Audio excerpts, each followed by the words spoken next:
வணக்கம் அன்பான தமிழீழ மக்களே, ஏமலிருந்து உங்கள் தரன். இன்றைக்கு நாங்கள் இந்த சிங்களத்தின் இனவாதத்தை பற்றி தான் நாங்கள் கதைக்க போகிறோம்.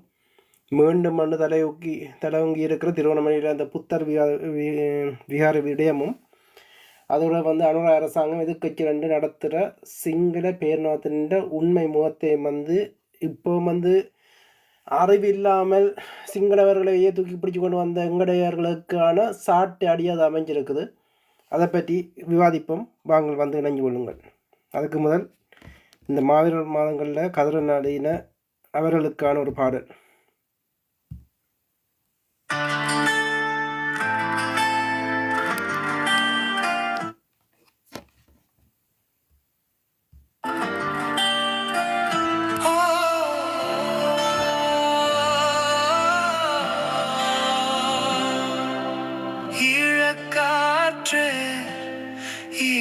காற்றே உண்மை சொல்ல வாரீரோ, எம் தேசமைந்தர் கரும்புலிகாக வாழ்ந்த காலம் சொல்வீரோ. ஈழக்காற்றே ஈழக்காற்றே உண்மை சொல்ல வாரீரோ, அவர் உயிரை தந்தார் கடலின் தாயின் மடியில் கரும்புலியாய், எங்கள் ஈழத்தின் காவலராய் கரும்புலிகள் வீரம் நொடி பொழுதில் தியாகம். கடல் கலங்களை உடைத்தார்கள், ஈழக்கடலோடு கரைந்தார்கள். ஈழக்காற்றே ஈழக்காற்றே உண்மை சொல்ல வாரீரோ.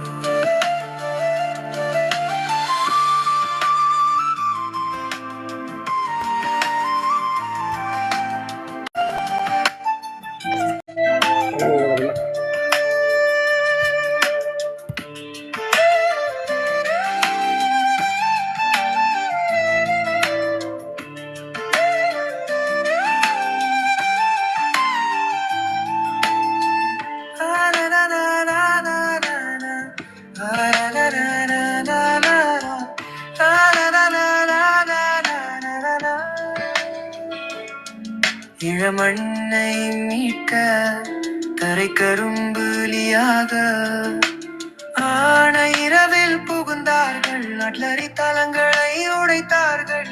பகை உலகை வென்று இளமண்ணை மீட்டு அண்ணன் வழி நடந்தார்கள், ஈழக்காற்றோடு கலந்தார்கள். ஈழக்காற்றே ஈழக்காற்றே உண்மை சொல்ல வாரீரோ, எம் தேசமைந்த கரும்புலிகாக வாழ்ந்த காலம் சொல்வீரோ.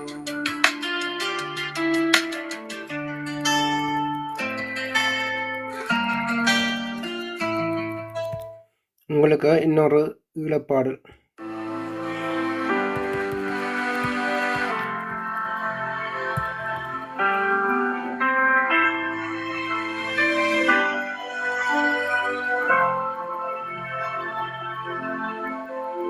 ஈழமண்ணில் கண்டேன் அதிசயங்கள், அதில் ஒன்றுதான் எங்கள் அண்ணி மதிவதனி. அன்பு அண்ணன் கரம் பிடித்தார், எங்கள் ஈழப்போரில் வாழ்வை தந்தார்.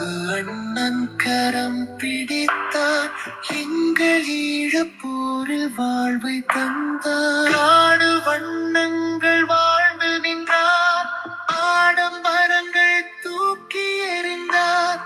எங்கள் அண்ணி எங்கள் அண்ணி.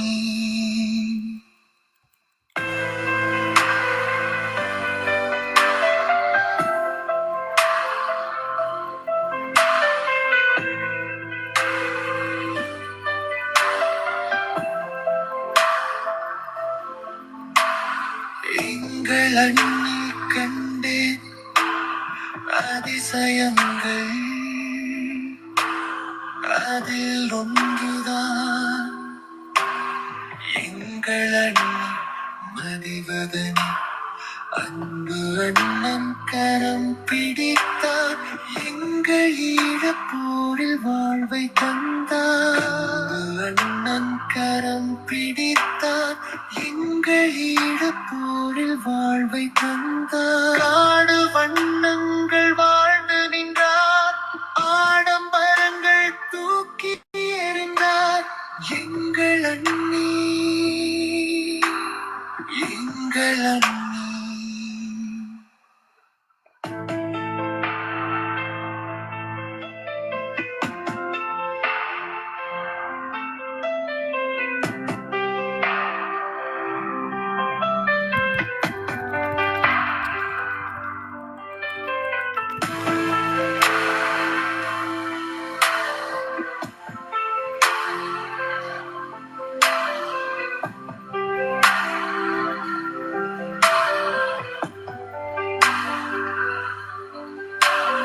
எங்கள் அண்ணி கண்டேன் அதிசயங்கள்,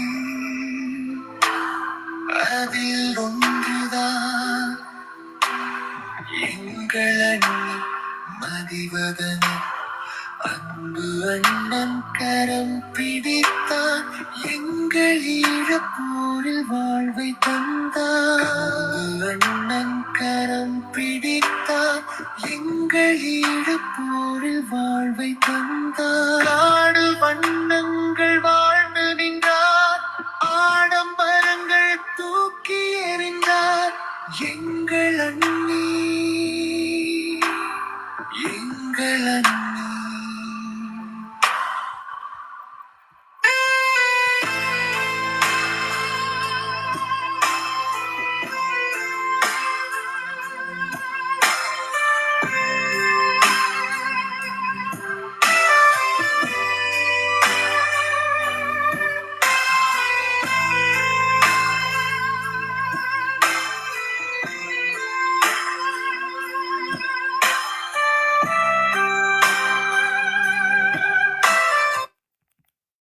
வணக்கம் கதிரண்ணா. தரன் வணக்கம். வணக்கம். அப்படி இருக்கிறீங்க? சுகமாக இருக்கிறீங்களோ? நல்லா இருக்கிறேன். நீங்க? நான் என்னமா இருக்கிறேன். நாங்கள் போன முறையும் கதைச்சபடியும் தான் உரையாற்றினபடியும் திருவோணமல்ல மீண்டும் வந்து தலையாற்ற இனவாதமும் ஒரு புத்தரண்டவர் வந்து ஒரு மதிக்கப்படத்தக்க ஒரு பௌத்த மதம் தான் அந்த மதம். புத்தரண்ட ஒரு நல்ல மனிதரை வச்சு கொண்டு ஒரு மதத்தை இதன்ற அந்த மனிதர்கள் வந்து அந்த அவரை வந்து ஒரு அரக்கர் ரேஞ்சுக்கு வந்து கீழே இறக்கி வந்து தாண்டவம் ஆடுறார்கள். ஒரு புனிதரை வந்து அந்த மதத்துக்காணிதென்று சொல்லி கொண்டிருக்கிறவர்களை வந்து இப்படி கேலி கூத்தாக்கி அவர் அவமதிக்கிற வேலையை வந்து இந்த சிங்கள இதுக்குள்ள இப்படி பேர்னவாதம் தலைச்சு எல்லா இதுலேயும் அது இப்படி நடக்கும். தலைக்கு மேல மண்டைக்குள்ள கலண்டா இப்படித்தான் நடக்கும் என்று ஒரு இதாக செய்து கொண்டிருக்கிறோம். அது சிங்கள பேர்னவாதம் அந்த மக்கள் மத்தியில ஒரு ஊறி போன ஒரு நோயா வந்திருக்குது. இதுல தரன் முக்கியமா பாத்தீங்கன்னா தெரியும் இந்த கருத்தரங்கு நாங்கள் ஏன் செய்கிறோம்ன்றது. இந்த எப்பவும் நான் பாருங்க உங்களுக்கு வந்து குறிப்பிட்டிருப்பேன் இந்த காவி வேட்டி. இது வந்து ஒரு மிகவும் ஒரு இலங்கையில வந்து இன்று நேற்றில் அது ஒரு யுகம். ஈழத்தமிழர்களினுடைய வாழ்வியலில் வந்து இது ஒரு யுகம். அப்ப இந்த கற்றுத்தந்த பாடங்கள் எங்களினுடைய அப்பாவினுடைய அப்பா, எங்களோட அப்பாவுக்கு பிறகு எங்களுடைய தேசிய தலைவர் அவர்கள், அதற்கு பிறகு எங்களுடைய சகோதரங்கள், அதற்கு பிறகு நாங்கள், எங்களுக்கு பிறகு வந்த உங்களை போன்ற பிள்ளைகள் என்று இந்த படிப்படியாக கற்றுத்தந்த பாடம்தான் நாங்கள் இந்த காவி வேட்டிகளை அதாவது இலங்கையில் இந்த புத்த சாசனம் இருக்கும் வரைக்கும் இந்த இப்படியான நிகழ்வுகள் தொடர்ச்சியாக நடைபெற்று கொண்டுதான் இருக்கும். இங்கே இரண்டு விடயங்களை பார்க்கணும் தரன். ஏன் நாங்கள் இந்த கருத்தரங்கில் வந்து தொடர்ச்சியாக வந்து நாங்கள் இந்த புத்த சாசனமும் இந்த காவி வேட்டிக்கும் ஒரு பக்க பலமாக இந்த ஐக்கிய நாடுகள் சபைகளும் புலத்தில் இருக்கிற மக்களை நாங்கள் பலம் என்று சொல்லுகிறோம் என்றால் இதுதான் அதில் அர்த்தமே. இப்ப நாங்கள் சிதையுண்டபடியால் இன்றைக்கு இந்த காவி வேட்டிகளினுடைய ஆட்டம் ஆரம்பமாக நாங்கள் சொல்லியிருப்பேன்.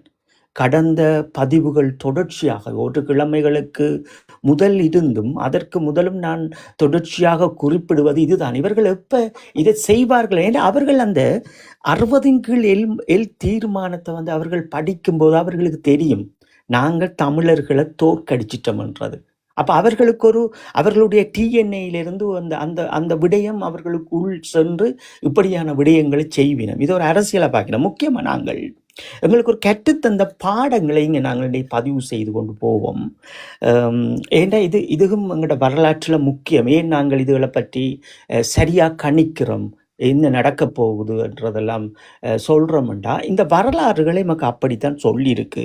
இதை பிரித்தானியர் ஆட்சி காலத்தில் தரன் 1936ஆம் ஆண்டு இலங்கை வந்து அரசாங்க சபை என்று தான் இருந்தது. அப்போ அந்த காலங்களில் அதில் ஒரு தேர்தல் ஒன்று நடக்குது வந்து. அப்போ எம் பெராரா பிலிப் குணவர்த்தன என்று சொல்லி இவர் தான் அதை தலைமையேற்றும் அதில் நின்று இது பண்ணுறார். அப்போ அந்த காலமே இவர் என்ன ஒரு நகர்வு ஒன்று மேற்கொள்கிறார். அப்படி என்றால் எங்களோட தமிழ் உறுப்பினர்களோடு சேர்ந்து சிங்களம் தமிழ் மொழி தான் எங்களுடைய நீதிமன்றங்களில் பாடசாலைகளும் ஆங்கிலத்தை நீங்கள் உடனே நீக்குங்கன்னு சொல்லி ஒரு விடயம் இங்கே திணிக்கப்படுகிறது அன்றைய காலம். ஆனால் அவர் வந்து தமிழையும் சேர்த்து கொண்டு தான் இதை செய்கிறார். ஒரு சிங்களவர்கள் தமிழர்களோடும் நட்பண்புகளோடும் கொண்டு வருகிறார். ஆனால் இதில் ஒரு நூதனம் ஒரு நகர்வு ஒன்று நகர்த்தப்பட்டதில் எங்களுடைய ஆக்கள் வந்து திடீரென்று விழிச்சிட்டு இருக்கக்குள்ள தான் திடீரென்று பார்த்தீங்கன்னா அதே இதை 1944 வந்து ஜெயவர்த்தனா அவர்கள் வந்து சிங்கள மட்டுமே வேணும் என்று சொல்லி திருப்பியும் இந்த சட்டத்தை வந்து நிறைவேற்றப்படினா அதுதான் சிங்கள தனிச்சட்டம் 1956ஆம் ஆண்டு. இது வந்து கிட்டத்தட்ட தீர்மானங்கள் ஆக்கப்பட்டு அன்றைக்கு இருந்த எங்களினுடைய முன்னோர்கள் வந்து இந்த தீர்மானத்தை எதிர்த்து தொடர்ச்சியாக யாழ்ப்பாணம், திருகோணமலை, மட்டக்களப்பு, அம்பாறை என்று சொல்லி ஒரு பெரும் எழுச்சியாக வந்து இந்த போராட்டங்களை செய்யணும். அஹிம்சை ரீதியாக முக்கியமாக அவர்கள் இந்த போக்குவரத்து, பாடசாலைகள், அரச நிறுவனங்களை எல்லாம் அடைப்பு நடத்தியே இதில் அதாவது இலங்கை அரசாங்கத்தை அன்றைக்கு வழிக்கு கொண்டு வந்து தான் திருப்பி அது எங்களுக்கு வந்து அதுக்குள்ளே ஒரு சட்டம் எப்படி என்ற 1958 வந்து திருத்த சட்டம் ஒன்று கொண்டு வரினோம். இந்த திருத்த சட்டத்தில் தான் அங்கே பதியப்பட்டிருக்குது ஈழத்தமிழர்களினுடைய மொழி பாடசாலைகள்லையும் அரசாங்க நிறுவனங்கள்லையும் அவர்கள் தங்களுடைய வடக்கு கிழக்கில் அவர்கள் தங்களுடைய மொழியையே பயன்படுத்தலாம் என்ற உத்தியோகபூர்வமான அறிவித்தல் அன்றைய காலமே வெளியிடப்பட்டது. இது நீங்கள் யோசிச்சு பாருங்க, அன்றைய காலமே எங்களுடைய முன்னோர்கள் எங்களுக்கு இந்த போராட்ட வடிவங்களையே நமக்கு காட்டி தந்திருக்கணும். இப்போ ஏற்கனவே முன்னோர்கள் ஒரு மொழிக்காக பல விதிமுறைகளை வந்து ஒழுங்கமைப்பு செய்து இப்படியான போராட்ட வழிகளை எங்களுக்கு தந்திருக்கணும். ஆனால் இதற்குள்ள என்ன சூட்சம் என்றால் இப்போ ஒரு அனுரா வருகிறது என்று சொல்லிட்டு இவர்கள் அவர ஏழ்மை எண்ணிவினம், அவர வயசை கணிப்பிடுவினம், அல்லது அவர்களுடைய அவர்களுடைய தலைவர்கள் ஒரு குழுக்களாக நின்றார்கள், எங்களுக்கு அதை புரிஞ்சு கொள்ளுவார்கள் என்ற இந்த ஏமாற்று கருத்துக்களுக்குள் இருக்கக்குள்ள நாங்கள் ஒரு விடயத்தை யோசிக்கணும். என்னென்றால் இலங்கையில் அவர் மட்டும் கிடையாது. இப்போ இலங்கையின் அரசாங்கத்தை பொறுத்தளவில் முக்கியமாக இந்த காவி வெட்டிகள் தான் அந்த அவர்களுடைய அந்த ஆசை இதை வச்சுக்கொண்டு எங்களுடைய ஈழத்தமிழர்களினுடைய இஸ்லாமியர்களினுடைய இந்த அரசியலை வந்து கட்டவிழ்க்க எங்களுக்கு எதுக்குமே கிடைக்க விடாமல் இது என்னுடைய நாடுன்ற அந்த ஒரு பெருமிதத்தோடும் அந்த இப்போ ஒருவர் சொல்லுவினம், நீ ஒரு இதோடு இருக்கிற உனக்கு ஒரு தலக்கணம் அப்படி என்ற ஒரு வார்த்தை சொல்லினோம். இந்த தலக்கணங்களோட அவர்கள் இருக்கணும். ஏன் இருக்கணும்னு சொன்னால் இவர்கள் வந்து உழைத்து வாழ மாட்டினோம். இவர்கள் வந்து புத்த துறவிகள் ஆக்கப்பட்டு அவர்களுடைய சாசனங்கள் கீழால அவர்களுடைய அந்த பீடாதிபதிகளுக்கு கீழால் இவர்களுக்குரிய வருமானங்கள், சாப்பாடுகள், உடுப்புகள், சுற்றுலா பயணங்கள் இப்படி என்ற இவர்களுடைய கல்விகளை கேட்டு அவர்கள் வாழ்வார்கள். அப்போ அவர்களுக்கு ஒரு அடிப்படை ஒரு பொதுமகனினுடைய வாழ்வியலினுடைய தத்துவங்கள் தெரியாது. இப்ப அடிப்படை வாழ்வியலுடைய தத்துவங்கள் தெரிந்தால் இது நாங்கள் புரிஞ்சு கொள்ள முடியும். அதில் முக்கியமாக எங்களுடைய முன்னோர்கள் 1948 பிரித்தானியாவிலிருந்து இலங்கை சுதந்திரம் பெற்ற பிறகு 1951 பண்டரநாயக்கா ஐக்கிய தேசிய கட்சியிலிருந்து அவர் விலத்தி போறார். அந்த கட்சிகளுக்குள்ள முரண்பாடு ஏன் நான் சொல்றேன், இன்றைக்கு எங்கட மக்கள் இதை புரிஞ்சு கொள்ளுங்க. அரசியல்ல இருக்கிற விடயங்கள், அங்க நடந்த விடயங்கள். அப்ப அவர் உடனே என்ன செய்யறாண்டால் போய் இலங்கையில ஒரு சுதந்திர கட்சி என்று சொல்லி உருவாக்கிட்டு அவர் என்ன செய்யறாண்டா இந்த இலங்கை சுதந்திர கட்சியை உருவாக்கி கொண்டு 1956 மகேசன பெரமுறை அப்படி என்ற ஒரு கட்சி ஒன்று இருக்குது. அந்த கட்சியோட கூட்டணி வச்சுதான் அவர்கள் ஒரு பெரும் இடத்தை பிடிக்கணும். பெரும் இடத்தை பிடிச்சு இந்த சிங்கள சட்டத்தை கொண்டு வர விதிமுறைகள் எல்லாம் நின்று இது கிட்டத்தட்ட இந்த ஆட்சி அமைஞ்சு ஒரு 53 நாட்கள்லேயே இந்த இப்படியான விடயம் நடக்குது. அன்றைய காலமும் இது ஒரு வருடம் ஆயிட்டு இன்றைக்கு இது நடக்கிறதுக்கு. ஆனால் இது அன்றைய காலம் பார்த்தீங்கன்னா ஒரு 53 நாள்லேயே இந்த 6 சிங்கள அரசியல் பெரும்பான்மை என்றால் அது யார்ன்றதை ஆங்கிலேயர் கையளிச்சிட்டு போக முதலும் காட்டியிருக்கணும், அதுக்கு பிறகும் காட்டினோம். அப்போ எங்களுக்கு அந்த கற்றுத்தந்த பாடங்கள் தமிழர்கள் அதை சரியாக நின்று கொண்டு இதை எப்படி எந்த யூகங்களை வகிக்கலாம் என்று சொல்லித்தான் அதை வகிக்கணும். அதில் 1956 ஜூலை இருக்கணும், ஜூலை 6. ஏன்னா அந்த சட்டங்கள் நிறைவேற்றப்பட்ட ஒரு தமிழனும் அதை அப்படியும் வச்சிருப்பினோம்னு தெரியும் நினைப்பு மனசில். சில நேரம் எதுவும் மாற்றங்கள் இருந்தால் தேவை செய்து மன்னிச்சு கொள்ளுங்க.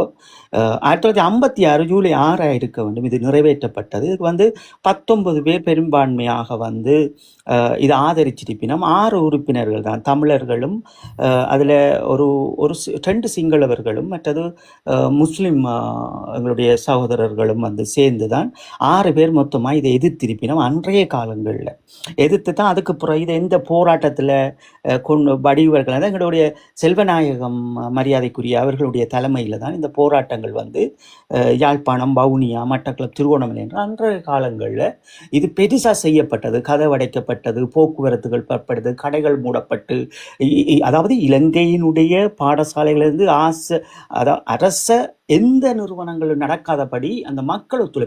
இங்கே தான் நாங்கள் என்னடா புரிஞ்சு கொள்ளணும் என்னென்றால் திருப்பி எங்களுடைய வாழ்க்கையை நாங்கள் வாழ்வியலையும் இந்த அரசியல் நுட்பங்களையும் இதுக்குள்ளே கொண்டு போகணும். இதுக்குள்ள கொண்டு போனால் தான் இன்றைக்கு பாருங்க ஒரு போராட்டம் என்று சொன்னால் எந்த மக்களும் கதவை பூட்டுறதுக்கு தயாராக இல்லை.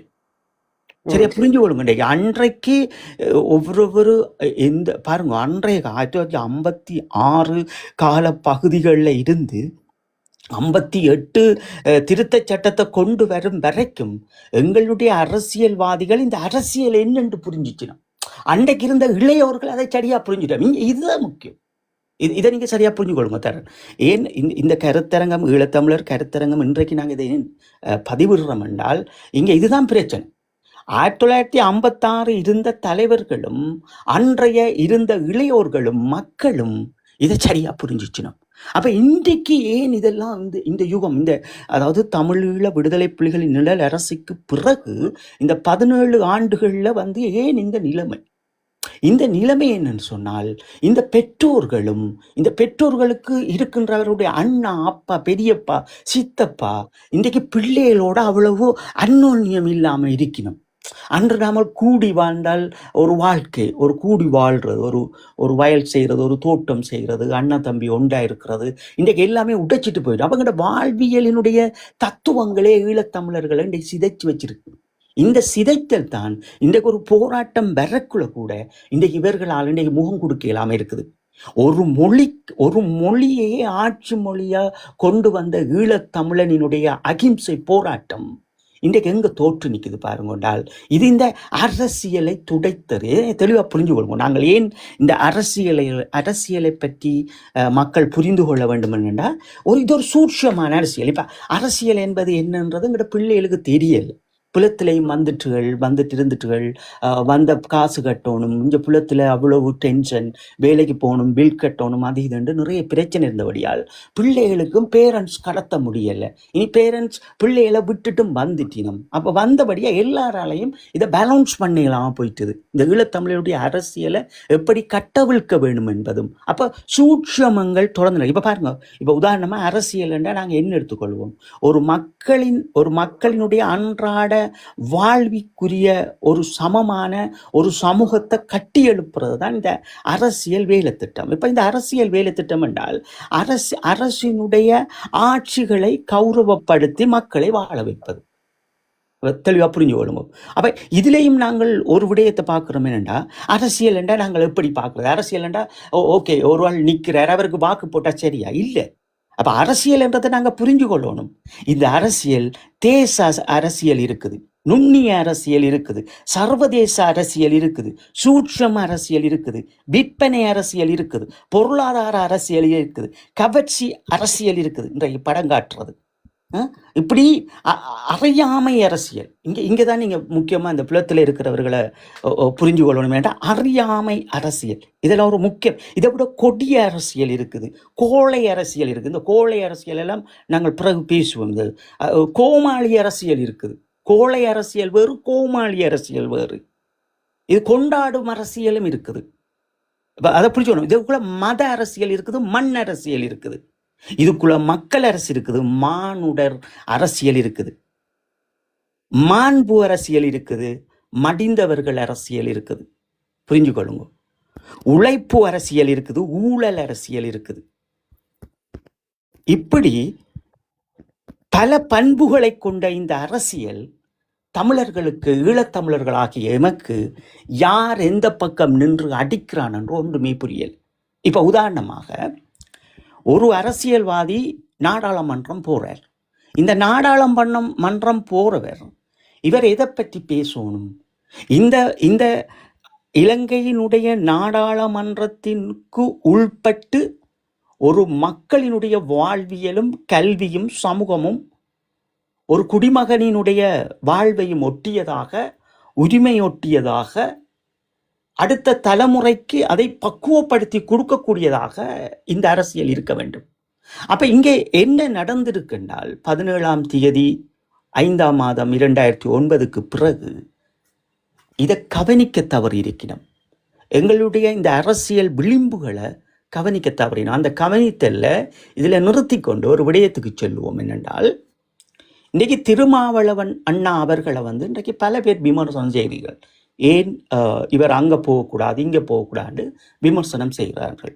இதில் தரன் முக்கியமாக ஒரு விடயத்தை பார்க்கணும். என்னென்றால், திருமாவளவன் அவர்களை விமர்சனம் செய்ய முதல், திருமாவளவன் அவர்கள் இந்தியாவினுடைய ஒரு குடிமகன். அதை நாங்கள் சரியா புரிஞ்சு கொள்ளணும். அவர் பேசுகின்ற மொழியினால் அவர் மாநிலமாக பிரிக்கப்பட்டு அவர் அந்த அரசியல் யாப்பின் பிரகாரம் 1999 இந்த அரசியலினுடைய நீத்தேக்கத்துக்குள் அவர் போய் தேங்கி விடுகிறார். சரியா புரிஞ்சு கொள்ளுங்க.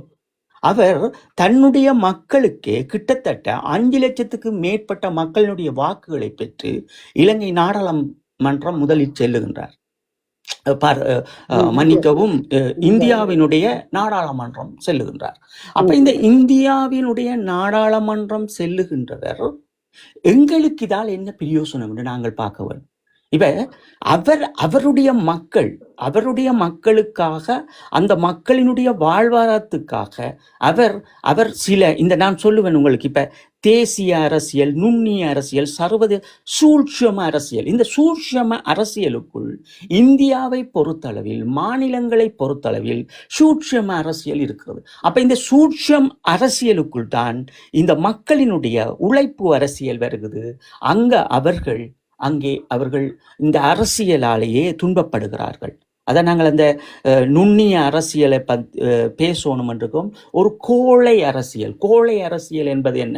ஒரு இனத்தை சாகடிப்பது, எதுக்குமே புரியாமல் சாகடிப்பது. அதான் இலங்கையில் எங்களுடைய வடக்கு கிழக்கில் இருக்கிற எங்களுடைய தமிழ் மொழியை பேசுகின்ற மக்களுக்கு இருக்கின்ற அரசியல் கோழை அரசியல்.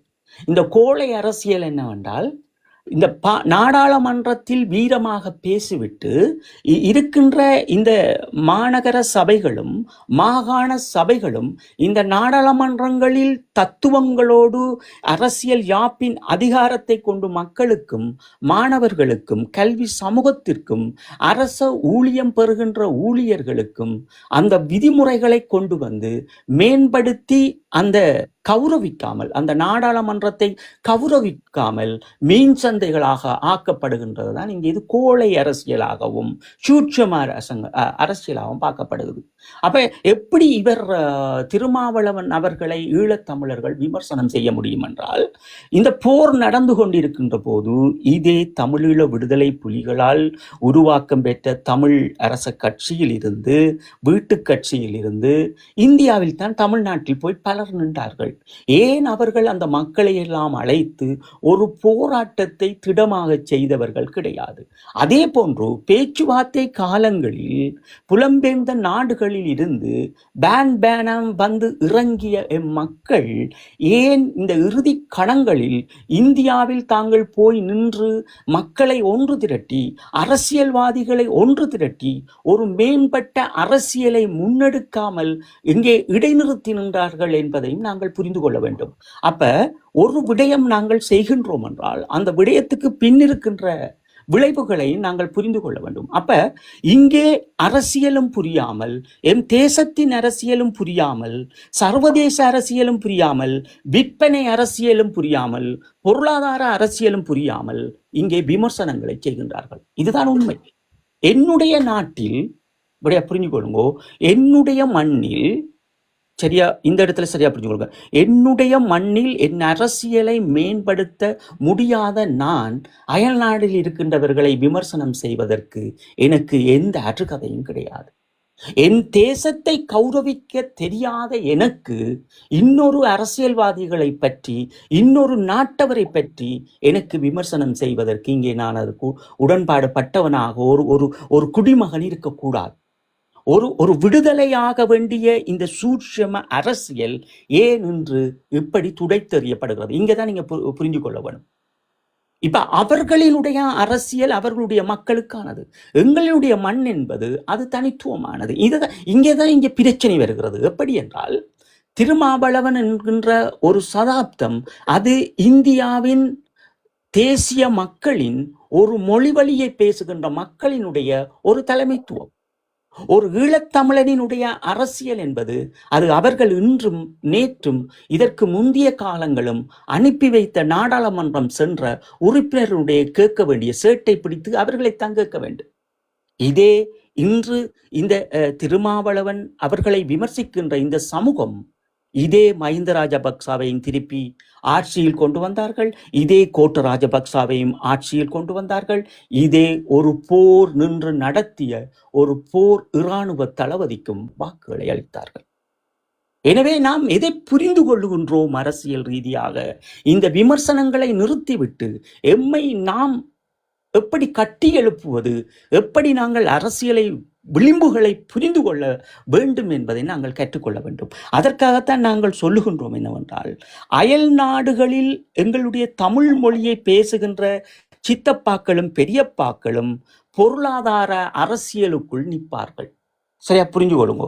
இந்த பொருளாதார அரசியலும் இந்த காட்சிப்படுத்தல் அரசியலுக்குள்ளும் சிக்குண்டிருக்கின்ற இந்த இரு பாலாரையும், இந்த தமிழ்நாட்டில் இருக்கின்ற தமிழ் மக்களையும், இந்தியா தமிழ் மக்களையும், எங்களுடைய வடகிழக்கில் இருக்கின்ற ஈழத்தமிழர்களையும் நாங்கள் இந்த அரசியல் கோட்டில் தனித்தனியாக நின்று கொண்டு அந்த விளிம்பை நாங்கள் காப்பாற்ற வேண்டும். ஒரு அரசியல் விளிம்பு, ஒரு நாகரிகம் இருக்கிறது. நாங்களும் தமிழ்நாட்டுக்கு சென்று எங்களினுடைய அரசியலை மேம்படுத்த வேண்டும், பொருளாதாரங்களை மேம்படுத்த வேண்டும். தமிழ்நாட்டில் இருந்து வருகின்றவர்களும் அவர்களினுடைய அரசியலை மேம்படுத்த வேண்டும், பொருளாதாரங்களை மேம்படுத்த வேண்டும். இதில் 2 விடயங்களை நாங்கள் எப்படி பார்க்க வேண்டும் என்றால், இது 2ம் இருந்தால்தான் எங்களுடைய மொழியும் எங்களுடைய உறவு முறையும் இங்கே இருக்கும். நாங்கள் கவிதைகளாலும் அல்லது ஒரு கட்டுரையாலும் எங்களுக்கு தமிழ்நாடு தான் காப்பகம் என்று சொல்லுவதாலேயோ அல்லது இவர்கள்தான் எங்களுக்கு உரிமை சார்ந்தவர்கள் என்று சொல்லுவதாலேயோ இங்கே எதுக்குமே நடைபெற போறது அல்ல. எம்முடைய செயல்பாடுதான் அது நடைமுறையாக்கப்படுகிறது. அப்ப இந்த விமர்சனங்களை நாங்கள் நிறுத்திவிட்டு எங்கே நாங்கள் அரசியல் ரீதியாக இன்று இந்த காவி வேட்டி கட்டுபவர்களுக்கு மத்தியில் இந்த இந்த ஒரு வரம்பை நாங்கள் செதுக்க வேண்டும். இந்த காவி வேட்டி அதை பார்த்து ஒரு மௌனமாக்கப்படக்கூடிய அளவு நாங்கள் நுண்ணிய அரசியலை கையில் எடுக்க வேண்டும். அப்ப அதைத்தான் நாங்கள் இங்கே சொல்லியிருப்போம் என்னென்றால் நுண்ணிய அரசியலை கையில் எடுப்போம் என்று. அப்ப கொடிய அரசியல் என்பது என்ன? ஏமாற்றம் செய்வது. பேசுங்கள் தர. ஆமாண்ணா, இதில் வந்து நீங்கள் அந்த அடுத்த டாபிக் எங்கே போகிறீங்கன்னு என்ன விளங்குது. ஜெகத் கஸ்பர் ரைஸ் அமைப்பு இதை பற்றி தான் இதெல்லாம் போகிறீங்க, வேற அந்த இதுக்கு கொண்டு போக போகிறீங்க. அதற்கு முதல்ல என்னட்ட ஒரு கேள்வி இருக்குது. இவர்கள் வந்து இந்த விகாரையை வந்து இந்த சிங்கள பேர்னவாத புத்தவிக்கு ஒரு ஆள் வந்து இதுதான்றார், திருவண்ணாமலை வந்து வைக்கிறார். அதுக்கு பிறகு வந்து போலீஸ் இதுகள் வந்து அந்த இதை வந்து அகற்றினோம். அதுக்கு பிறகு வந்து திருப்பி கொண்டு வந்து அதை திருப்பி அதே இடத்துல வந்து வைக்கணும். அதுக்குள்ள வந்து ஏன் அகற்றுன்றது காரணம் வந்து சொல்லினா புத்தருக்கு வந்து பாதுகாப்பு கொடுக்கறதுக்காண்டி அதை வந்து ஒரு பாதுகாப்பான இடத்துல கொண்டு கொஞ்சம் இடம் கொண்டு வச்சார்கள் ஒரு உருட்டையும் வந்து உருட்டுறார்கள். அப்படியேக்க இதே வந்து இதிலேயே வந்து எங்களோட தமிழாக்கள் வந்து திருந்த ஒன்றும் இல்லை. இப்படித்தான் சிங்கள தேசம் அனுரா வந்து எங்களோட தலைக்குள்ள வந்து மாங்காய் அரைக்க போதுன்ற விடியம் வந்து அனுராவுக்கு பின்னால போய் நின்று அனுராவை வந்து தூக்கி வச்ச ஈழத்தமிழர்களுக்கு இப்போ அது விளங்கும் இல்லை. இப்ப எங்கட மக்களுக்கு ஒரு விடயம் இருக்குது என்னென்றால் இலட்சியம் என்றொன்று இருக்குது, அரசியல் கொள்கைகள் என்றொன்று வகுப்பு இருக்குது. இப்ப அரசியல் கொள்கைகள் இது அரசியல்வாதிகளிடமும் இன்று இல்லை, மக்களிடமும் இல்லை, ஒரு சிலரிடம். எல்லாரையும் நாங்கள் சொல்லிவிடுறது அது மிக தவறாகும். எங்கள் அன்புக்குரியவர்களே, நாங்கள் ஒரு சிலரை சொல்லுகின்றோம், ஒரு குறிப்பிட்டவர்களை சொல்லுகின்றோம். இந்த அரசியலில் முதல் அதை நாங்கள் இங்கே சுட்டி காட்டியிருப்போம். தேச அரசியல், நுண்ணிய அரசியல், மக்களுக்குரிய அரசியல். அப்ப இதை நாங்கள் எப்படி புரிஞ்சு கொள்ள வேண்டும் என்றால், எங்களுடைய தேசத்தை கட்டி காப்பது, இலங்கையை அல்ல, எங்களுடைய மண்ணை, எங்களுடைய வடக்கு கிழக்கை நாங்கள் எப்படியெல்லாம் கட்டி காக்க வேண்டும் என்கின்ற சில விதிமுறைகளுக்கு நாங்கள் வடிவமைப்பது.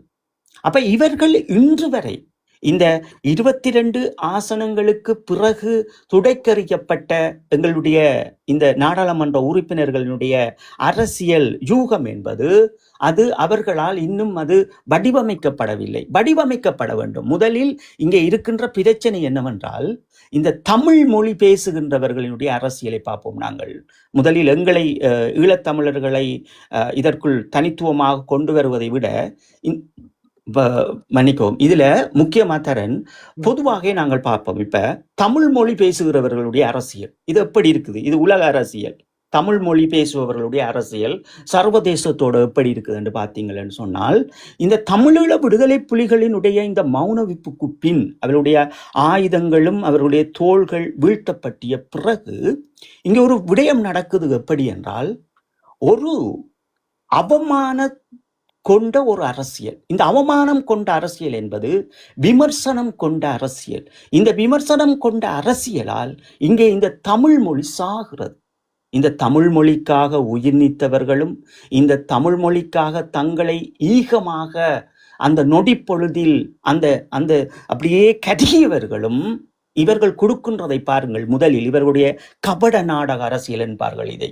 இந்த கபட நாடக அரசியல் எப்படி இருக்குது என்றால், உலகம் எங்கும் தான். இப்ப நீங்கள் ஒரு பெரும் தொகையை கொண்ட தமிழ் மொழி பேசுகின்ற சித்தப்பா தமிழ்நாடு.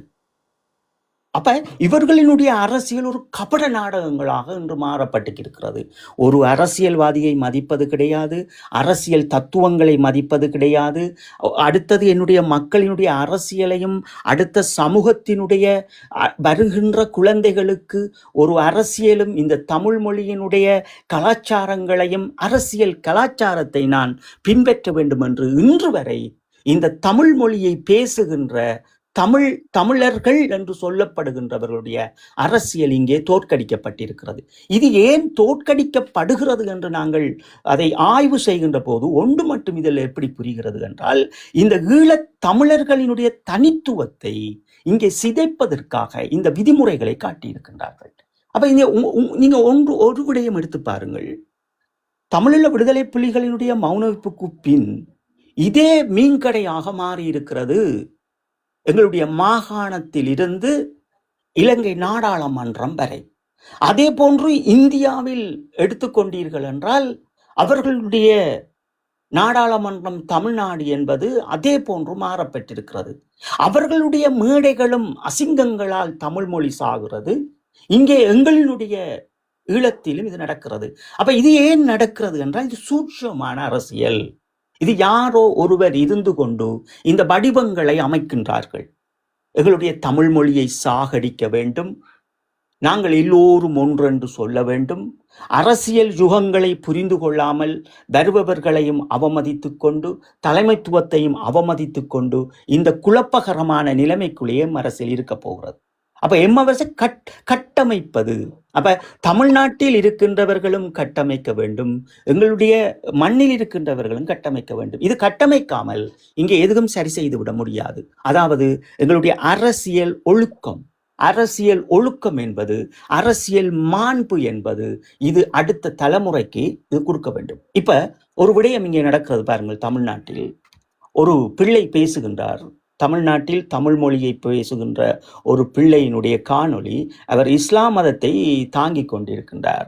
அவர் என்ன சொல்லுகின்றார் என்றால், எங்களை நீங்கள் பயங்கரவாதி என்று சொன்னீர்கள், இன்றைக்கு நாங்கள் தேசிய தலைவர் அவர்களின் படங்களை வைத்திருக்கின்றோம், உங்களால் முடிந்தால் செய்து காட்டுங்கள், செய்யுங்கள் என்று இந்த மேடைகளில் பேசுகின்றார்கள். இது கபட நாடக அரசியல். சரியா புரிஞ்சு கொள்ளுங்கள்.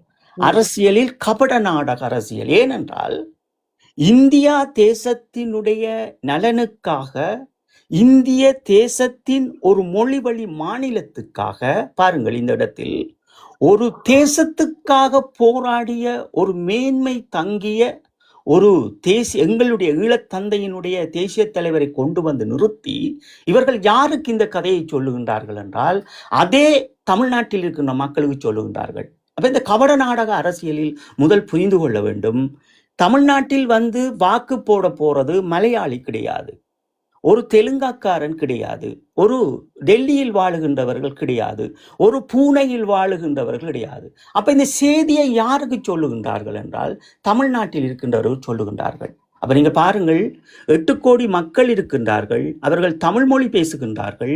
அந்த தமிழ் மொழி எங்களுடைய சித்தப்பாண்டு நாங்கள் அடையாளப்படுத்தி இருக்கின்றோம்.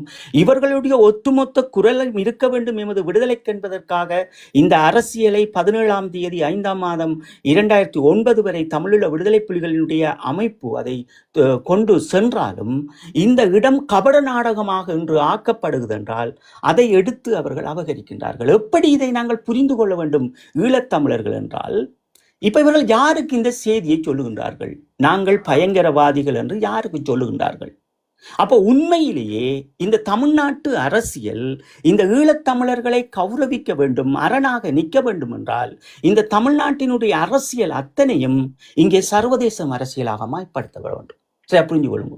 சர்வதேசத்தின் அரசியலோடு ஒத்து நிற்கின்ற போதுதான் நாம் விடுதலையாக வேண்டும். அப்ப இங்க 2 கோணங்களை பாருங்கள். எங்களுடைய அரசியல் எங்கே தோற்கடிக்கப்படுகிறது, எங்கே அழிக்கப்படுகிறது என்றால் இந்த கபட நாடக அரசியலில் கொண்டு வந்து இனத்தினுடைய அரசியல் விளிம்புகளை உடைத்து எறிகிறார்கள். இந்த உடைத்து எறிவதால் இன்று கண்டவர் எல்லாம் இன்று நாடாளுமன்றம் சென்று அங்கே இந்த கீரை கடை போன்றும் மீன் சந்தை போன்றும் இன்று கத்திக்கொண்டிருக்கின்றார்கள்.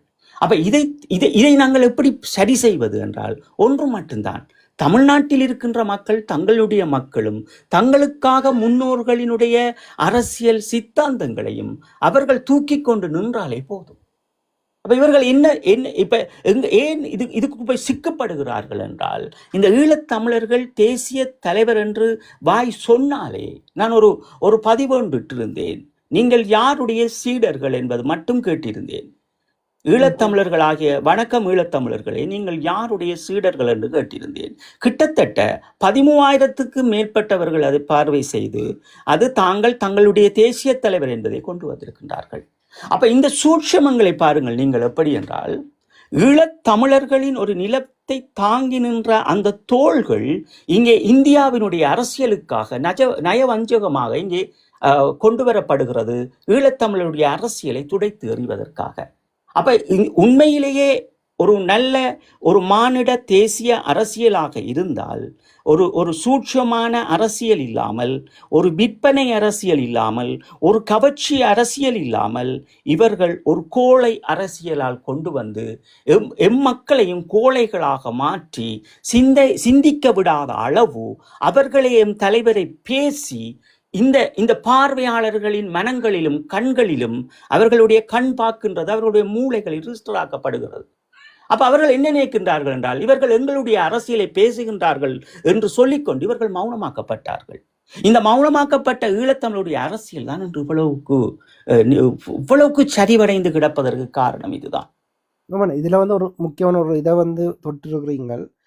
இந்த இதுல வந்து ஒரு நம்பிக்கையை அவர்கள் கொடுக்கிறார்கள், எங்களுக்காண்டி கதைக்கிறன்ற ஒரு நம்பிக்கையை கொடுக்கிறார்கள் எல்லோ. ஆனால் இவர்கள் இந்த கொடுக்குற இவர்கள் வந்து இந்த மக்கள் இவர்களை நம்புகிற அந்த மக்கள் வந்து ஒரு கேள்வியை கேட்கணும். எங்கட மக்கள் எங்கட நிலப்பகுதியிலேயே வந்து சிங்கள கட்சிக்கு ஆசனங்கள் கொடுக்கும்போது இவர்கள் தானே அதை வந்து பிரசாரமாக இதண்டு எங்களோட மக்களுக்கு விழிப்புணர்வை கொடுக்கணும். ஆனால் அப்படி இவர்கள் வந்து ஏதாவது ஒரு பிரசாரத்தை வந்து செய்திருக்கிறார்களா? இல்லை, மாறாக வந்து தானும் வந்து எப்படி அனுரா வந்து 3% இருந்து ஜனாதிபதி ஆனாரோ அதே போல் வந்து தானும் வந்து இது இப்போ வந்து இருக்கிற 6% இருந்து 8% இருந்து தான் வந்து அடுத்த சிஎம் ஆவார் என்று அவர் சொல்கிறார். எங்கடிகள் வந்து கைதட்டி கொண்டு போகுதல் என்றால் இவர்கள் எங்கே இப்போ வந்து புத்த சிறிய வந்து திருவள்ளுவர் வைக்கும் போது இவற்றை எதிர்ப்பு அங்கே அண்ணா இருக்குது. இல்லை, நாங்கள் வருவோம், அதுக்குள்ள வருவோம். இப்போ இதுல இருந்து இந்த அரசியல் என்ன புரிஞ்சு கொள்ளணும் எங்கட மக்கள் என்று சொன்னால், தன்னுடைய மண்ணினுடைய அரசியலினுடைய விழிப்பு, அதான் இங்க கொண்டு வந்து அரசியல் என்று மண் அரசியல். இந்த மண் அரசியல் என்பதும் மாண்டவர் அரசியல் என்பதும் மடிந்தவர் அரசியல் என்பதையும் கொண்டு வர வேண்டும். நாங்கள் முதலில் நிறுத்த வேண்டும். இந்த மடிந்தவர் அரசியல் தான் மிகவும் முக்கியத்துவமானது. இந்த மடிந்தவர்களினுடைய அரசியலும் இந்த மாண்பின் உடைய அரசியலோடு ஒப்பிடும் போது அது ஈழமே சாரப்படும். அப்ப அந்த ஈழத்தில் இருக்கின்ற அரசியலை 8 கோடி மக்களுக்குள் அதை கொண்டு வந்து செறிவி விடுவதால் இந்த அரசியலை எங்களால் கட்டியெழுப்ப முடியாது இந்த வடக்கு கிழக்கு. ஏனென்றால் இந்த அரசியலை தீர்மானிப்பவர்கள் புலத்தில் இருக்கின்ற மக்கள். இந்த புலத்தில் இருக்கின்ற மக்கள் மத்தியில் இந்த காட்சிப்படுத்தல், அதாவது இந்த படங்காட்டுதல் காட்சிப்படுத்தல் அரசியல் இருக்கும் வரை நாம் எதையுமே சரி செய்து விட முடியாது. அப்ப இதை எப்படி நாங்கள் சரி செய்வது என்றால் ஒன்றுதான், நீங்கள் உங்களுடைய அரசியலை பேசுங்கள். ஆனால் இன்று ஒரு கூட்டம் நடக்கிறது என்றால் ஐயா திருமாவளம் அவர்கள் போன்று, அண்ணா சீமான் அவர்கள் போன்று, அல்லது வைகோ அண்ணா போன்று, அல்லது டிஎம்கே போன்று, அல்லது அம்மா ஜெயலலிதா போன்று ஒவ்வொரு வேலை திட்டங்களை செய்ய வேண்டும். இதில் முக்கியமாக ஈழத்தமிழன் என்ன புரிந்து கொள்ள வேண்டும் என்றால், என் அரசியலை நானே பேச வேண்டும் என்ற தத்துவத்துக்குள்ள அவன் பெற வேண்டும். அப்ப நான் உங்களுக்கு முதலே தொட்டிருப்பேன் என்னவென்றால், 1956ஆம் ஆண்டு எங்களுடைய ஈழத்தமிழருடைய மொழி இலங்கையின் வடக்கு கிழக்கு தாயகத்தில் அது ஆட்சி மொழியாக திருத்த சட்டத்திற்குள் கொண்டு வந்து 1958 வருகிறது என்றால் அந்த வழியை நாங்கள் பின்பற்ற வேண்டும்.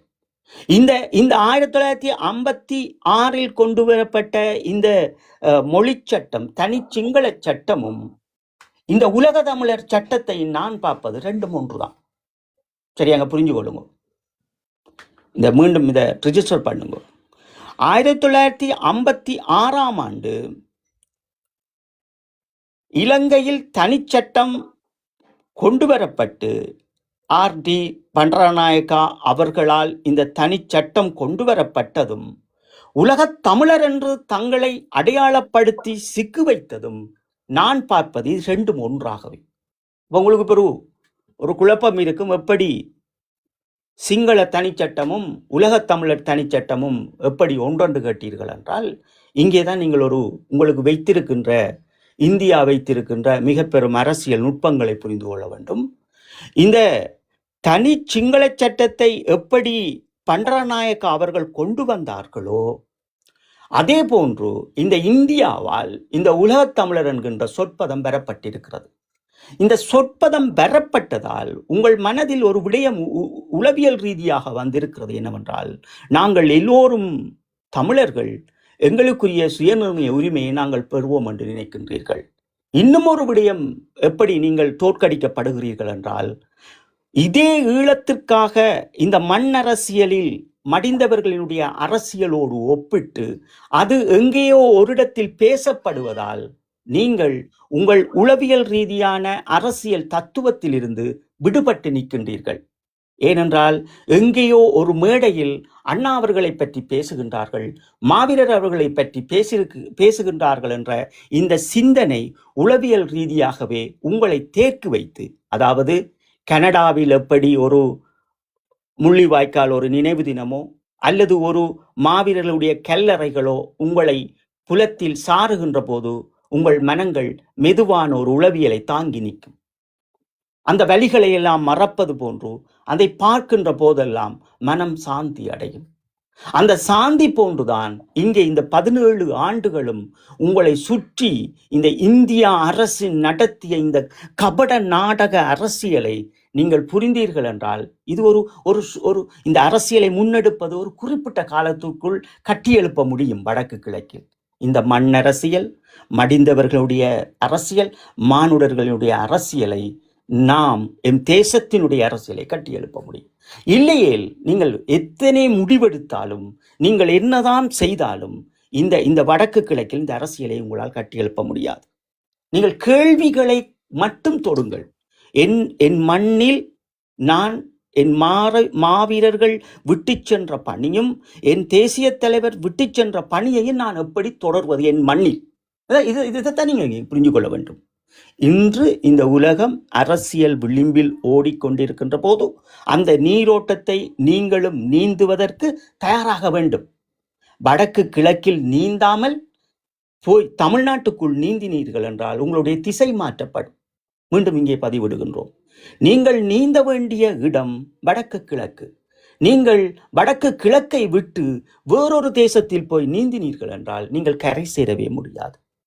எனவே அரசியல் என்பது என்ன, புரிதல் என்பது என்ன, சூட்சமான அரசியல் என்பதுங்க, வீழ்த்தப்படும் அரசியல் என்பதை நாங்கள் பேச வேண்டும். இது பேசும் போதுதான் மெல்ல மெல்லவாக நாங்கள் எங்கள் முன்னோர்கள் உங்களுக்கு எதை கற்றுத்தராமல் விட்டிருக்கின்றார்களோ அது 2 வார்த்தைகளோ 3 வார்த்தைகளோ உங்கள் சிந்தனைக்குள் தோன்றப்படும். அப்போ உங்களுக்கு புரியும் நான் எந்த இடத்தில் பதமாக நிற்க வேண்டும் என்று. அதில் ஒரு பதம்தான் இந்த விடயமாக நீங்கள் பாருங்கள். இன்னும் ஒரு நாட்டில் ஒரு அரசியல், எங்களுடைய அரசியலை பேசுவதால் உங்கள் மனம் மௌனமாக்கப்பட்டு அங்கே கிடப்பதை உடைத்து எறியுங்கள். இன்றோடு இந்த புத்தர் சிலை திருகோணமலையில் வைக்கப்பட்டிருக்கிற இந்த நாளில் நீங்கள் ஒரு சபதத்தை எடுத்துக்கொள்ளுங்கள். என் மண்ணினுடைய அரசியலை நானே பேச வேண்டும், என் மண்ணுக்குரியவனாக நானே நிற்க வேண்டும் என்கின்ற சபதத்தை எடுத்து பாருங்கள். உங்களை இந்த அரசியல் ரீதியாக யாருமே துடைத்து எறிந்து விட முடியாது. அப்ப ஏற்கனவே அன்றைய காலமே 1956 கொண்டு வரப்பட்ட தனி சிங்கள சட்டமும் உலகத் தமிழர் சட்டமும் நீங்கள் போட்டு வைத்திருக்கின்ற சட்டமும் எங்களினுடைய பார்வையில் நாங்கள் ஒன்றாகவே பார்க்கின்றோம்.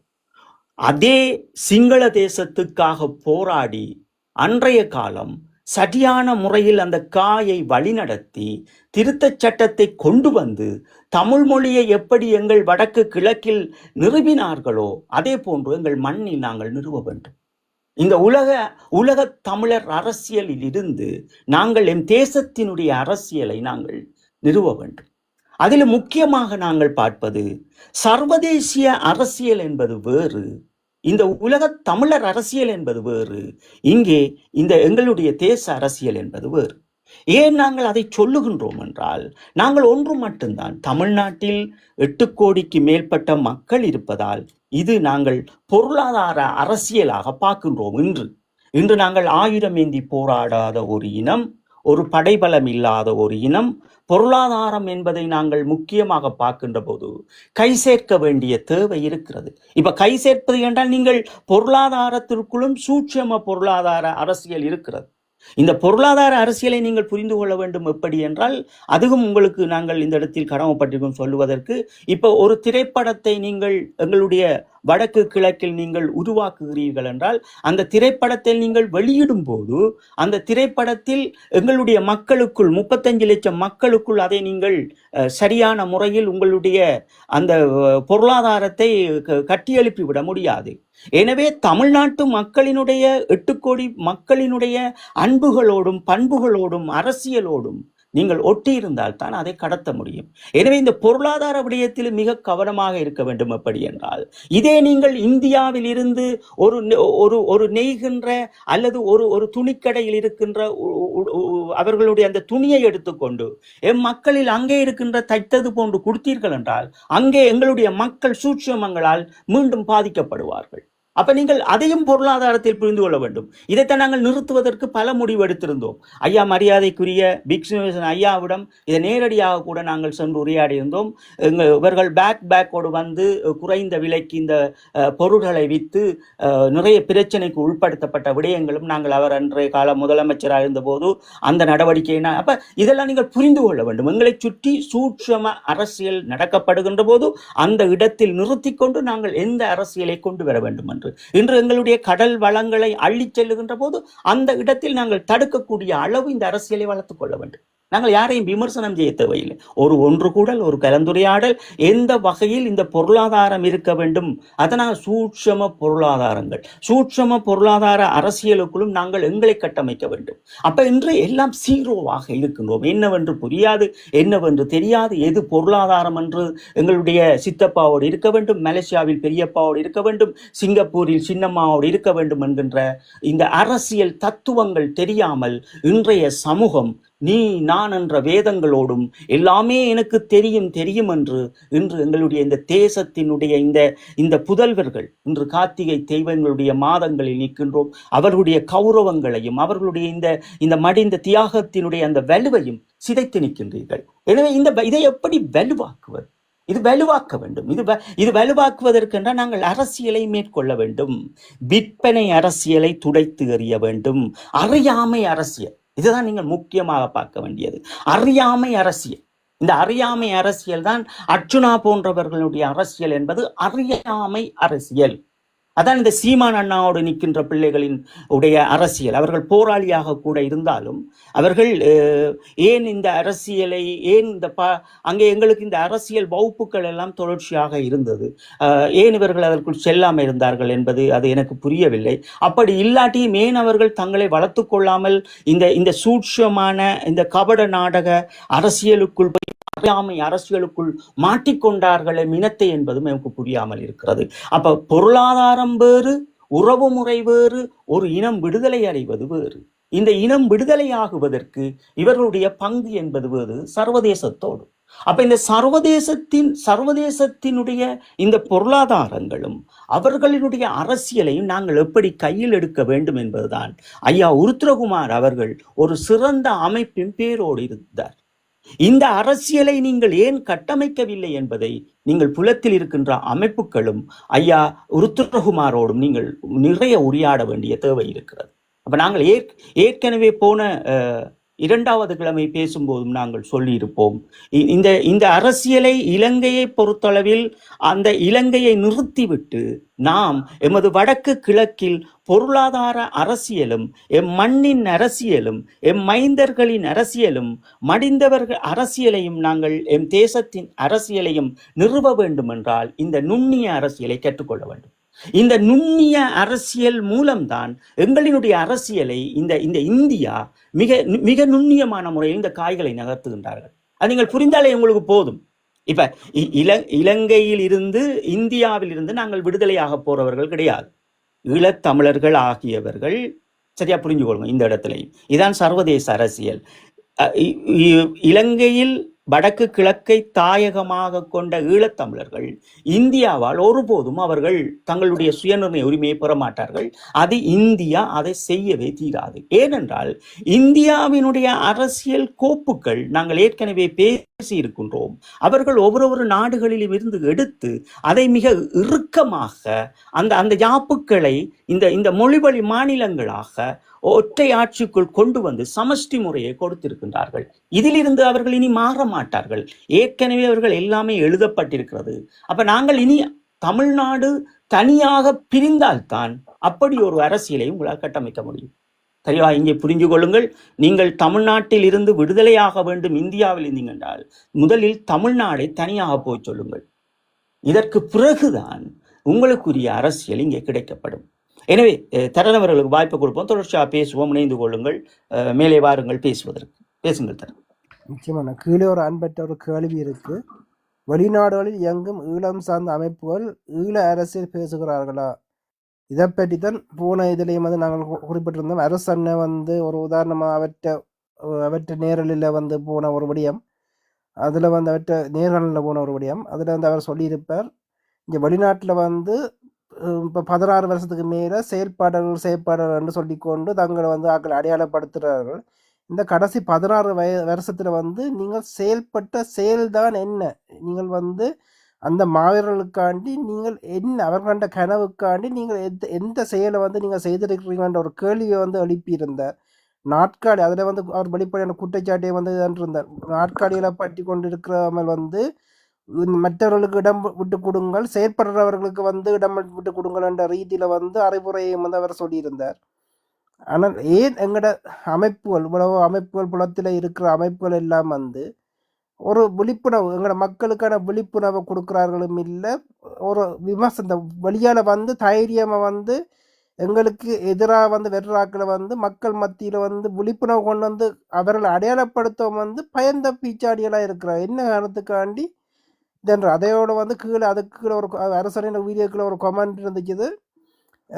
இது இந்தியா தூதரத்தை சந்திக்கிறார்கள், இலங்கை தூதர்களை சந்திக்கிறார்கள், ஏன் நீங்கள் சந்திக்கிறீர்கள் என்று கேட்டால் வந்து தாங்கள் வந்து அமைப்பாக இருந்தால் சந்திக்கிறது அது தேவைதானியாண்டு உதனின வேண்டும். அப்போ என்னதான் கதைச்சிங்கள் என்றாலும் வந்து கேட்டாலும் வந்து அது தங்களுக்கான இரகசியம், அதை வந்து தாங்கள் வழியால் சொல்ல இல்லாண்ட விடயத்தையும் சொல்லினமன்ற விடயங்களும் அதில் வந்து கொமெண்டை வந்து பதிவு செய்திருக்கிறோம். இதுகளை வந்து நீங்கள் எப்படி பார்க்குறீங்களா? இப்போ ஒரு விடயம் வந்து என்னென்றால், ஈழத்தமிழர்களை வந்து எதையுமே செய்ய விட மாட்டுது இந்த உலக தேசம். நீங்க மிக கவனமா இதை கேளுங்கோ. நாங்கள் இன்று யார் மீதும் குற்றம் சொல்லிவிட முடியாது. தமிழீழ விடுதலை புலிகளுடைய இறுதி களமுனை என்பதும் இறுதி நொடி என்பதும் உலக தேசத்தினுடைய இந்த ஆக்கிரமிப்பு என்பதும் தோற்கடிப்பு என்பதும் அது அந்த வீரர்களினுடைய அந்த அந்த நாட்களோடு அது 17ஆம் தேதியோடு அங்கே அது அந்த மண்ணோடு அது விதியாக்கப்பட்டிருக்கிறது. ஆனால் அவர்கள் போட்ட விதை என்பது இந்த அரசியல் சூட்சமங்கள் இல்லாமல் மண்ணும் மடிந்தவர்களும் மானுட தத்துவங்களும் தேச அரசியலும் நுண்ணிய அரசியலுமாக அவர்கள் எடுத்துக்கொண்டு பயணித்திருப்பார்கள். இந்த பயணித்த அரசியலை ஏன் தூக்கி செல்ல முடியாது என்றால், நீங்கள் ஒரு விடயத்தை இந்த இடத்தில் நாங்கள் உங்களுக்கு ரிஜிஸ்டர் பண்றோம் அப்படி என்றால், தமிழீழ விடுதலை புலிகளினுடைய பார்வையில், பேர்களை இதில் குறிப்பிடாதீர்கள் தரன், தமிழீழ விடுதலை புலிகளின் பார்வையில் தமிழீழ விடுதலை புலிகளையே பல விமர்சனங்களை செய்வார்கள். ஒரு ஒரு விடுதலை புலிகளால் நடத்தப்படாத சில விடயங்களுக்கு இது விடுதலை புலிகளே செய்தார்கள் என்று தொடர்ச்சியாக அந்த அந்த தமிழ்நாட்டு மக்களிடம் கொன்று சென்றவர்களுக்கு கடைசியில் முள்ளை முள்ளால் எடுக்கிறது என்ற ஒரு பழமொழி எங்களுக்குரிய அண்ணா மரியாதைக்குரிய பிரிகடியர் தமிழ்ச்செல்வண்ணாவின் இருந்து வார்த்தையில் வரப்படும் முள்ளை முள்ளால் எடுப்பது என்று சொல்லுவார். அப்ப அவர் என்னென்றால் தொடர்ச்சியா பார்த்து கொண்டிருந்த பிறகு தொடர்ச்சியான விமர்சனங்கள் அள்ளி வைக்கணும். தமிழ் விடுதலை புலிகளை பற்றி இவர்கள் தான் செய்தார்கள் என்று இதை கவனிச்சு கொண்டிருந்தவர்கள் திடீரென்று ஒரு வாய்ப்பு கிடைக்குது. அதுக்குள்ள வந்த பிறகு ஆக்கள் எடுத்து நீயே எல்லாம் பேர் என்று சொல்லினோம். இப்ப நீயே வந்து எல்லாம் பேர் என்ற விடுதலை புலிகளோட கவனம் என்னென்றால் எங்களை அண்ணா சொல்ற அர்த்தத்தை புரிஞ்சுக்கோங்க. முள்ளை முள்ளா எடுப்ப அப்படித்தான் சொல்ற 2 வசனம் சொல்லிடும். சும்மா அப்படியே அவ்வளவு புன்னகையோட சொல்லிட்டு போறாங்க முள்ளை முள்ளால் எடுக்கணும் மட்டும் போட. ஏன்னா போராளிகளுக்கு நிறைய கேள்வி இருந்தது. இவங்கெல்லாம் வந்து வன்னியில் இறங்கின உடனே கேள்வி இருந்தது என்னென்றால், இவர்கள் எப்படி நாங்கள் வன்னிக்குள்ள எடுக்கிறது, இவ்வளவு விமர்சனம் செய்தவர்கள் என்றால் இல்லை முள்ளை முள்ளால் எடுக்கணும். அந்த போராளிகளுக்கு அப்போ விளங்கிடும். அப்ப போராளிகள் சொல்லி என்னன்னு சொன்னா எங்களுக்கு தமிழ்ச்செல்வன் சொல்லியிருக்கிறார் முள்ளால் எடுப்பது. அப்ப என்னோட இவர்களுக்கு என்னென்றால் நீ எல்லாம் கற்றுக்கொள்ளணும். ஆனா இவங்க என்ன நினைக்கிறோம், விடுதலை புலிகளை விமர்சன இதாக்களை எடுத்து நீயே எங்களை பற்றி பேசணும் என்று அங்கே போய் வந்துட்டு இங்க நல்லபடி காட்டிட்டு அவர்களிடம் வேண காணொலிகள் அதுகளெல்லாம் கொண்டு போய் ரோவிட்ட கொடுத்து அப்படியே போடா வச்சுட்டு பிறகு ஒரு டீம் பாம்பாகப்படுவது. பிறகு டீம் பாமாகப்பட்டோன்னு ஒரு குறிப்பிட்ட இந்த போராளிகள் மிகுதியானவர்களில் இருக்கின்றவர்கள் இவரை பற்றி புரியாதவர்களோ அல்லது தெரிந்தவர்களோ யாரும் சொன்னதாக இவர்கள் போய் நின்றார்களோ தெரியவில்லை. இவர்கள் எல்லாம் எப்படி பேசுவதென்னும் எனக்கு தெரியவில்லை. யாரும் குறைநீக்காதீர்கள். ஈழத்தமிழர் கருத்தரங்கில் நாங்கள் இப்படி பேசுவதை போராளிகள் என்று யார் இவரோடு நின்றார்கள் என்று தெரியவில்லை. இவரை ஒரு ஒரு ஈழத்தமிழர்களினுடைய தமிழீழ விடுதலை புலிகளுடைய பினாமியாக கூட தொடர்ச்சியாக காட்டுகின்றார்கள். அப்ப விடுதலை புலிகளுடைய பார்வையில் எப்படி இருக்கிறது என்றால், நீ என்னை பற்றி விமர்சித்த நீ உன்னை முள்ளால் தான் எடுக்க வேண்டும் என்ற அந்த தத்துவத்தின் அடிப்படையில் கொண்டு வந்தவர்கள் இன்று விடுதலை புலிகளுடைய பினாமிகளாக இன்று பேசப்படுகின்றார்கள். அப்ப நீங்க பாருங்க, இந்த கபட நாடக அரசியலுக்குள் எப்படி ஈழத்தமிழனை சிக்க வைக்கின்றார்கள் என்று இது ஒரு பொதுமகனுக்கு தெரியாது. இப்ப பொதுமகனுக்கு எப்படி தெரியும்? ஒரு இளம் பிள்ளைக்கு போர் நடந்திருந்த போது 10 வயது பிள்ளைக்கு இன்றைக்கு 26 27 வயசாகுது. அந்த பிள்ளைக்கு நினைவு இருக்காது. அந்த பிள்ளை பார்த்துட்டு சொல்லுமா, இவர் வீடியோக்கள்ல வந்தவர் தானே, இவர் அண்ணியை நேர்காணல் செய்தவர் தானே, அப்ப இவர் விடுதலை புலிகள் இருப்பார், இவர் நான் சொல்றதுக்கு கொஞ்சம் பிள்ளைகள் முதலீடுகளை செய்வினம், இவர் ஒரு பெரிய ஆளா பாப்பினம். அப்ப இதுக்குள்ள எங்கட மக்கள் சுருக்கப்படினம். இதுதான் நடக்குது. அப்ப இந்த கபட அரசியலில் என்று ஈழத்தமிழனை தோற்கடிக்க வேண்டும் என்பதால் பலர் நின்று கொண்டு இந்த கபட அரசியல் செய்யணும். அப்ப இந்த கபட அரசியலுக்குள் பாவம் எங்களுடைய ஈழத்தமிழர்களும் தெரிந்தவர்களும் தெரியாதவர்களும் சிக்குப்படியினம். அப்ப இந்த சிக்குப்பாடுல ஒரு விடயம் நாங்கள் என்ன தெளிவா இருக்கணும் என்றால், முதலில் தமிழீழ விடுதலை புலிகளின் உண்மையாக நேசித்தவர்கள் யார், தமிழீழ விடுதலை புலிகளுக்கு உண்மையாக விசுவாசமாக செய்தவர்கள் யார், அப்படி இல்லாட்டியும் பிரச்சனை இல்லை. நான் தமிழீழ விடுதலை புலிகள் இங்கே 17ஆம் தேதி 5ஆம் மாதம் 2009 இங்கே தோற்கடிக்கப்பட்ட பிறகு நான் இந்த அரசியலை என் மண்ணில், நான் தேச அரசியலை, நுண்ணிய அரசியலை, மடிந்தவர்கள் அரசியலை, மண் அரசியலை நான் தூக்கி கொண்டு நிற்க வேண்டும் என்று இன்று வரை யாரும் சிந்திக்க மாட்டார்கள். அப்படி சிந்திக்கவும் விட மாட்டார்கள். அப்படி சிந்தித்து கொண்டு வருபவர்களையும் அந்த இடத்தில் அவர்கள் நிறுத்த மாட்டார்கள். ஏனென்றால் ஈழத்தமிழர்களை சுற்றி இன்று பல அம்புகள் எய்யப்பட்டு கொண்டே இருக்கும். அதில் ஒன்றுதான், நாங்கள் கடந்த 60 தீர்மானம் வருவதற்கு இலங்கை எங்களுடைய ஈழத்தமிழ் மொழியை பேசுகின்ற ஈழத்தமிழர்களாக அடையாளப்படுத்தி பேசுகின்ற போதே அவரை துடைத்தெறிய வேண்டும் என்று நினைக்கின்றார்கள். அதே போன்றுதான் இன்றும் கூட இதே சித்தப்பாவான பெரியப்பாவான எங்களுடைய தமிழ்நாட்டு எங்களுடைய திருமாவளவன் அண்ணா போகும்போதும் அவர் மீது இவ்வளவு வன்மங்களை வீசுகின்றார்கள். அப்ப ஒரே விடயம் தான் என்னவென்றால், இந்த எல்லோரும் தயாராக இருக்கின்றார்கள். நாம் என்ன முயற்சியை எடுத்தாலும் இங்கே தோற்கடிக்கப்படுவோம். எல்லோரும் என்று தயாராக இருக்கின்றார்கள். இந்தியாவை திரும்பி பார்த்தீர்கள் என்றால் தயாராக இருக்கின்றார்கள். அதாவது எங்களுடைய இந்த புத்த சாசனத்தினுடைய காவி வேட்டிகளை பார்த்தீர்கள் என்றால் அவர்களும் தயாராக இருக்கின்றார்கள். ஆனால் ஈழத்தமிழர்கள் இங்கே தயாராக இருப்பதற்கு யாரும் கிடையாது. இந்த 60 தீர்மானம் வந்துட்டு இன்றைக்கு எந்த நாட்டில் நீங்கள் கூடி ஒரு அறிவார்ந்த சமூகம், இந்த ஐக்கிய நாடுகள் சபைகளுக்குள் வேலை செய்கின்ற நீங்களும் இந்த ஆய்வாளர்களும் அல்லது ஒரு கட்டமைப்புகளும் ஒரு கூட்டம் நடத்துறத சொல்லுங்க பார்ப்போம். கேட்டா நீங்கள் ஐயா மரியாதைக்குரிய ஐயா இளஞ்செழியனை வாழ்த்தி செல்லுகின்றீர்கள். நீங்க முதல்ல இந்த இதுக்கு என்ன செய்திருக்கிறீங்க? அப்ப இது ஒரு கபட நாடக அரசியல். ஈழத்தமிழர்களுக்கு ஒன்று இருப்பது சூழ்ச்சம அரசியல். இந்த சூழ்ச்சமங்களுக்குள்ள எல்லாம் சிக்கப்பட்டு நிற்கிறோம். இந்த சிக்கலை எடுக்க வேண்டும் என்றால் முதலில் நாங்கள் தெளிவாந்தவர்களாக இருக்க வேண்டும். என் மாவீரர்களை நான் கொண்டாட வேண்டும், என் தலைவனை நான் கொண்டாட வேண்டும், என் மண்ணினுடைய அரசியலை நான் நிறுவ வேண்டும், அமைப்புகள் நிறுவ வேண்டும் என்று நாங்கள் பார்த்து கொண்டிருப்பதில் எந்த அவசியமும் அல்ல. நான் நிறுவ வேண்டும், நான் சரி செய்ய வேண்டும். உதாரணமாக உங்களுக்கு நாங்கள் ஒரு விடயம் சொல்லுகின்றோம். நாங்கள் 14,000க்கு 10,000க்கு மேற்பட்ட போராளிகள், அதற்கு பிறகு மிகுதியாக இருந்தவர்கள் படிப்படியாக வெளியில் வருகின்றோம். எங்களுக்கு ஏற்றது போன்று இந்த இறுதி வாழ்க்கையில் இருக்கின்ற நாங்கள் அடுத்த தலைமுறைக்கு ஏதேனும் ஒரு விடயம் செய்ய வேண்டும்.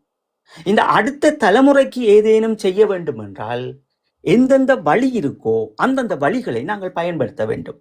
அப்ப நாங்கள் என்ன செய்கின்றோம் என்றால், ஒரு குறிப்பிட்ட நண்பர்கள் ஒன்றாடி களமுனையில் நின்றவர்கள், ஒரு நல்ல ஒரு நட்போடு இருந்தவர்கள், இவர்கள் எல்லாம் நாங்கள் ஒன்றாக சேர்ந்து ஒரு விடயத்தை முன்னுக்கு எடுக்கின்றோம். அந்த முன்னுக்கு எடுக்கின்ற போது அதில் ஒருவருக்கு ஒவ்வொரு விடயங்கள் ஆற்றல் இருக்கிறது. அந்த ஆற்றலின் வெளிப்பாடு நாங்கள் அங்கங்கே ஒரு வேலை திட்டங்களை செய்கின்றோம். அப்ப நீங்கள் என்ன செய்ய வேண்டும் என்றால், முதலில் இந்த புலத்தில் இருக்கின்றவர்கள் அமைப்பாக இருக்கட்டும்.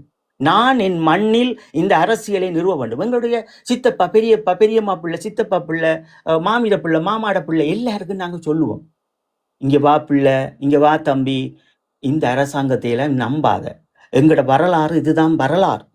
இந்த வரலாறு ஏற்கனவே இருந்து தோற்கடிக்கப்பட்டு கொண்டு இருக்குது. இந்த புத்த சாசனம் இருக்கும் வரைக்கும் இதுதான் நிலைமை. இன்றைக்கு திருவோணமலை வைப்பினம், நாளைக்கு யாழ்ப்பாணத்தில் வைப்பினம், இன்னொருக்கா மட்டக்கிளப்பில் வைக்கணும், இன்னொருக்கா அம்பாரேண்டு எழுதியும் கொடுத்தாச்சுது. இன்றைக்கு கொழும்புல இன்றைக்கு அதாவது தமிழீழத்தினுடைய விடுதலை புலிகளை தோற்கடிச்சிட்டு ஈழத்தமிழர்களுக்கு இந்தியாவால் எழுதப்பட்ட 13வது திருச்சட்டத்தையும் கொடுக்காமல் இன்றைக்கு கொழும்புல இருக்கிற ஒவ்வொரு இடங்களும் விற்பனை இடம். இன்றைக்கு ஆபர் விற்பனை இடம், அவர்களுடைய தாமரக்கோவம் விற்பனை விற்கினம். இது நாங்க சொல்றதை கேளுங்க. இந்த அரசியலை இதான் நுண்ணிய அரசியல். இந்த நுண்ணிய அரசியல் இதே சைனாக்காரவங்களுக்கு அடி ஓட விடுவான். இதே 400ஆம் ஆண்டு காலப்பகுதியில் எப்படி கோட்டை பகுதி ஒரு ராட்சியமாக இருந்ததோ, எப்படி யாழ்ப்பாணம் இருந்ததோ, எப்படி இவர்களுடைய மாத்திர பக்கம் இருந்ததோ, அது போன்ற ஒரு வடிவம் இங்கே சைனாக்காரர்கள் தமிழர்களுக்கு செய்கிற துரோகத்துக்கு இந்த காவி வேட்டிகள் இப்பயாவது இதை புரிஞ்சு கொண்டு இதை சரி செய்யணும் என்று சொன்னால் இவர்கள் சரி வருவினம். இல்லையோ இவர்களுக்கு ஒரு பெரும் செய்தி இருக்குது. நாங்கள் வடக்கு கிழக்கு எங்கட பகுதியில் நீங்க என்ன செய்றீங்க? வடக்கு கிழக்கு இருக்கிறார்கள். இன்றைக்கு ஐயா திருமாவளவன் அவர்களை விமர்சிக்கிற நீங்கள் இது உங்களுக்கு இந்த அறிவித்தை நாங்கள் சொல்றோம். இதே இந்த இந்தியாவினுடைய இந்த கொடியேற்றி பாட்டு போட்டு அங்க நீங்கள் இப்ப விழா கொண்டாடின நீங்கள் தானே. அவளுடைய சுதந்திர தினத்தை இதே யாழ் மண்ணில கொண்டாடின நீங்கள் தானே. அப்பே அந்த அரசாங்கத்தையே கொண்டாடி போட்டு திருமாவளவன் அவர்களை விமர்சிக்கிறீங்கண்டா நீங்க எந்த ரகத்தினுடைய மனிதர்? உங்களுக்கு என்ன அரசியல் புரிதல் இருக்கு? ஏன் இந்த ஒற்றுமையை உடைக்க வேண்டும்? நாங்கள் அண்ணன் சீமான் அவர்களுக்கு பேசுவது என்னென்றால் அவருடைய தத்துவம் உண்மை கிடையாது. அதனால எங்கட மக்கள் தேங்கி நிற்கணும், உடைத்தறிய வேண்டும் என்று நினைக்கிறோம். இதே அண்ணா திருமாவளவன் ஒரு மேடையில விடுதலை புலிகளை பற்றி விற்பனை பொருளாக்க விட்டு உடனே காணொலி போட்டு உடனே அதற்குரிய ஏற்பாடு செய்த நாங்கள். இப்ப என்னன்னு சொன்னால் நாங்கள் இங்கே யாரையும் விமர்சனம் செய்ய வேண்டிய அவசியம் இல்லை. எங்கட மக்களை நாங்கள் தயார்படுத்துறோம். அதே போல அண்ணன் சீமானுக்கு அறிவுரையை சொல்றோம். எங்கட மக்களை நீ 13 கோடி பேருக்கு நாடு இல்லை என்று சொல்லாதேங்கோ. உங்களுக்கு காலனித்துவ அரசியலின் நீக்கத்துக்கு பிறகு உங்களுக்கு மொழிவழி மாநிலங்களாக சமஷ்டி முறை கிடைக்கப்பட்டிருக்கு. அதை நீங்க தமிழர் என்று சொல்லி எங்கட இளம் பிள்ளைகளை போராடாம தடுக்காதீங்கன்றது நாங்க சொல்றோம். அது அவர்களுக்கு கேட்கணுமா கேட்கலையா அது அவங்களோட பிரச்சனை. ஆனா நாங்க உங்களுக்கு என்ன சொல்றோம்டா, நீங்கள் இந்தியாவினுடைய கொடியை வச்சு இந்தியாவினுடைய பாட்டை போட்டு சலுட் அடிச்சு விளக்கேற்றி பொட்டு வச்சு மாலை போட்டு கண்ட கர்மமெல்லாம் செய்து போட்டு ஒரு சொந்த மொழியை பேசி எம் தேசிய தலைவரினுடைய மனங்களில் நின்றவர்களும் மரியாதைக்குரியவர்களும் அந்த சேரி வாழ்க்கையில் வாழ்ந்து ஒடுக்கப்பட்டிருக்கின்ற மக்களின் ஒரு குரலான அண்ணன் திருமாவளவன் அவர்களை விமர்சிக்கின்றவங்க கூட அரசியல் நீங்க என்ன சொல்ல வாரீங்கள்? நீங்க காவி வேட்டியை விட ஒரு கேவலமான மனிதர்கள். நீங்க என்ன பேசுறீங்க ஊடகங்கள்ல? உங்களுக்கு அரசியல் தெரியும் என்று நீங்கள் அண்ணன் திருமாவளவன் அவர்களை விமர்சனம் இருக்க வேண்டும், விமர்சனம் வைக்கலாம், அது எந்த மாற்றமே இல்லை. ஆனால் நீங்கள் செய்தது அப்படி. இதே வடமாகாணத்துல கொடியை ஏத்தி பாட்டு போட்டு சலுட் அடிச்சு பொட்டு வச்சு இங்க ரத்தம் எல்லாம் எங்களுக்கு கொதிச்சுது. இது யாரு? இதே வடமாகாணத்துல எத்தனை இந்திய ராணுவம் எத்தனை பேரை சுட்டு கொண்டாங்க, எத்தனை பேர் மானவங்கப்படுத்தினாங்க. எதுக்குமே நாங்கள் எங்கட இன அழிப்பு என்பது இந்தியாவை முதலில் சாரும். என்ன அரசியல் உங்களுக்கு தத்துவம்? உங்களுடைய அம்மா அப்பா உங்களுக்கு என்ன அரசியல் கற்றுக் கொடுக்கணும்? அல்லது உங்களோட முன்னோர்கள் என்ன அரசியல்? நீங்க சரி இளையோர்களா இருக்கிறீங்க, என்ன நாளைக்கு உங்களை நாங்க கை காட்டின நாங்கள் இதே பாராளுமன்ற தேர்தலில் உங்களை கை காட்டின நாங்கள். ஆனா எங்களுக்கு செருப்பால் அடிக்கிற அளவு உங்களோட அரசியல் தத்துவங்களையும் அறிவையும் எங்களுக்கு நீங்கள் பயன்படுத்துறீங்க. ஒன்று நீங்கள் ஒரே கோட்டில் நிற்கிறீங்கன்னு சொன்னா யாழ்ப்பாணத்துல கொண்டாடக்கூடாது. இதே இந்தியாவினுடைய எந்த நிகழ்ச்சிகள் நீங்க செய்யக்கூடாது. ஏன்னா இந்தியா தான் போரை நிறுத்தி முடிச்சது. நான் சாட்சியம் இருக்கிறேன். இதைத்தானே அக்கியனால வந்து சொல்றேன். இந்திய இராணுவம் நின்று இதை செய்ச்சினம். இந்தியா இராணுவத்தினுடைய தொழில்நுட்பம் எங்களுடைய இறுதி களமுனைக்கு நின்றுது. நான் இந்தியாவால தான் இந்திய இராணுவம் எங்களுடைய மாணவர்களை மாணவங்க படுத்த நான் அதுக்குள்ள போனேன். எல்லா வரலாறு நாங்க சொல்லி இருக்கிறோம். ஒன்று நீங்க ஒரே கோட்டில் நில்லுங்கோ, இல்லையோ அப்படியே விட்டுடுங்கோ. அப்ப இந்தியாவை தூக்கி தலையில வச்சு கொண்டாடுற வடமாகாணத்தில் இருக்கிற இந்த இளையோர்களும் சட்டம் படித்த நீங்களும் ஏனையா ஒரு ஒரு ஒரு தாழ்த்தப்பட்ட மனிதனுடைய ஒரு தலைமைத்துவத்தை பார்த்து அவர் அந்த அந்த அந்த மக்களினுடைய வாக்குகள் எல்லாமே நமக்கு தேவை. இதுதான் நுண்ணிய அரசியல். அப்ப நீங்க புரிஞ்சு கொள்ளுங்க என்னவென்றால் அரசியல் எது, அறிவு எது, எங்கே தேங்கி நிற்க வேண்டும் என்கின்ற எண்ணங்களோடு நிற்க வேண்டும். நாங்கள் இங்கே விமர்சனம் அரசியலில் இருக்க என்பது ஆரோக்கியம் என்பினம். ஆனால் அது தேசத்தின் நலன் சார்ந்து இருக்க வேண்டும். ஒன்று இந்தியாவின் நலன் சார்ந்து இருக்க வேண்டும், இல்லையே தமிழ்நாட்டு நலன் சார்ந்து இருக்க வேண்டும் நீங்கள் விமர்சனம் செய்வதற்கு. இது நீங்கள் சாதி வெறி பிடித்து மத வெறி பிடித்து மத அரசியலுக்குள் நிற்கின்றீர்கள். சாதி அரசியலும் மத அரசியலும் உங்களை இவ்வளவுக்கு பேச வைக்கிறது என்பதுதான் எங்களால் புரிந்து கொள்ள முடியும். அப்ப நாங்கள் எங்களுடைய மக்களுக்கு சொல்லுகின்றோம் என்றால் எத்தனை அமைப்புகள் இருந்தாலும் இந்த வருகின்ற இந்த கார்த்திகை 27 விளக்கை ஏற்றிவிட்டு ஒரு சபதம் செய்யுங்கள். என் வடக்கு கிழக்கில் என் மாவீரர்களுடைய தேசத்தின் அரசியல், என் மடிந்தவர்களின் அரசியல், என் நுண்ணியமான அரசியல், சர்வதேசிய அரசியல், பொருளாதார அரசியல், இதற்குள் நான் மிக கவனமாக இருப்பேன். என்னை நான் வழிநடத்தி கொண்டு போவேன். என் மாவீரர்களே, என் நண்பர்களே, என் மாமாவே, சித்தப்பாவே என்று சத்திய பிரமாணம் செய்யுங்கள். தேசிய தலைவர் அவர்களுக்கு நீங்கள் அகவை கொண்டாடுவதோ அல்லது கேக் வெட்டி கொண்டாடுவதோ, மாவீரர் வந்தால் விளக்கேற்றுவதோ இது இங்கே அது முக்கியமல்ல. அவர்களின் இலட்சியங்களை நாங்கள் பக்குவப்படுத்தி அடுத்த தலைமுறையிடம் கையளிக்க வேண்டும். இதுதான் தமிழ் தேசியம்.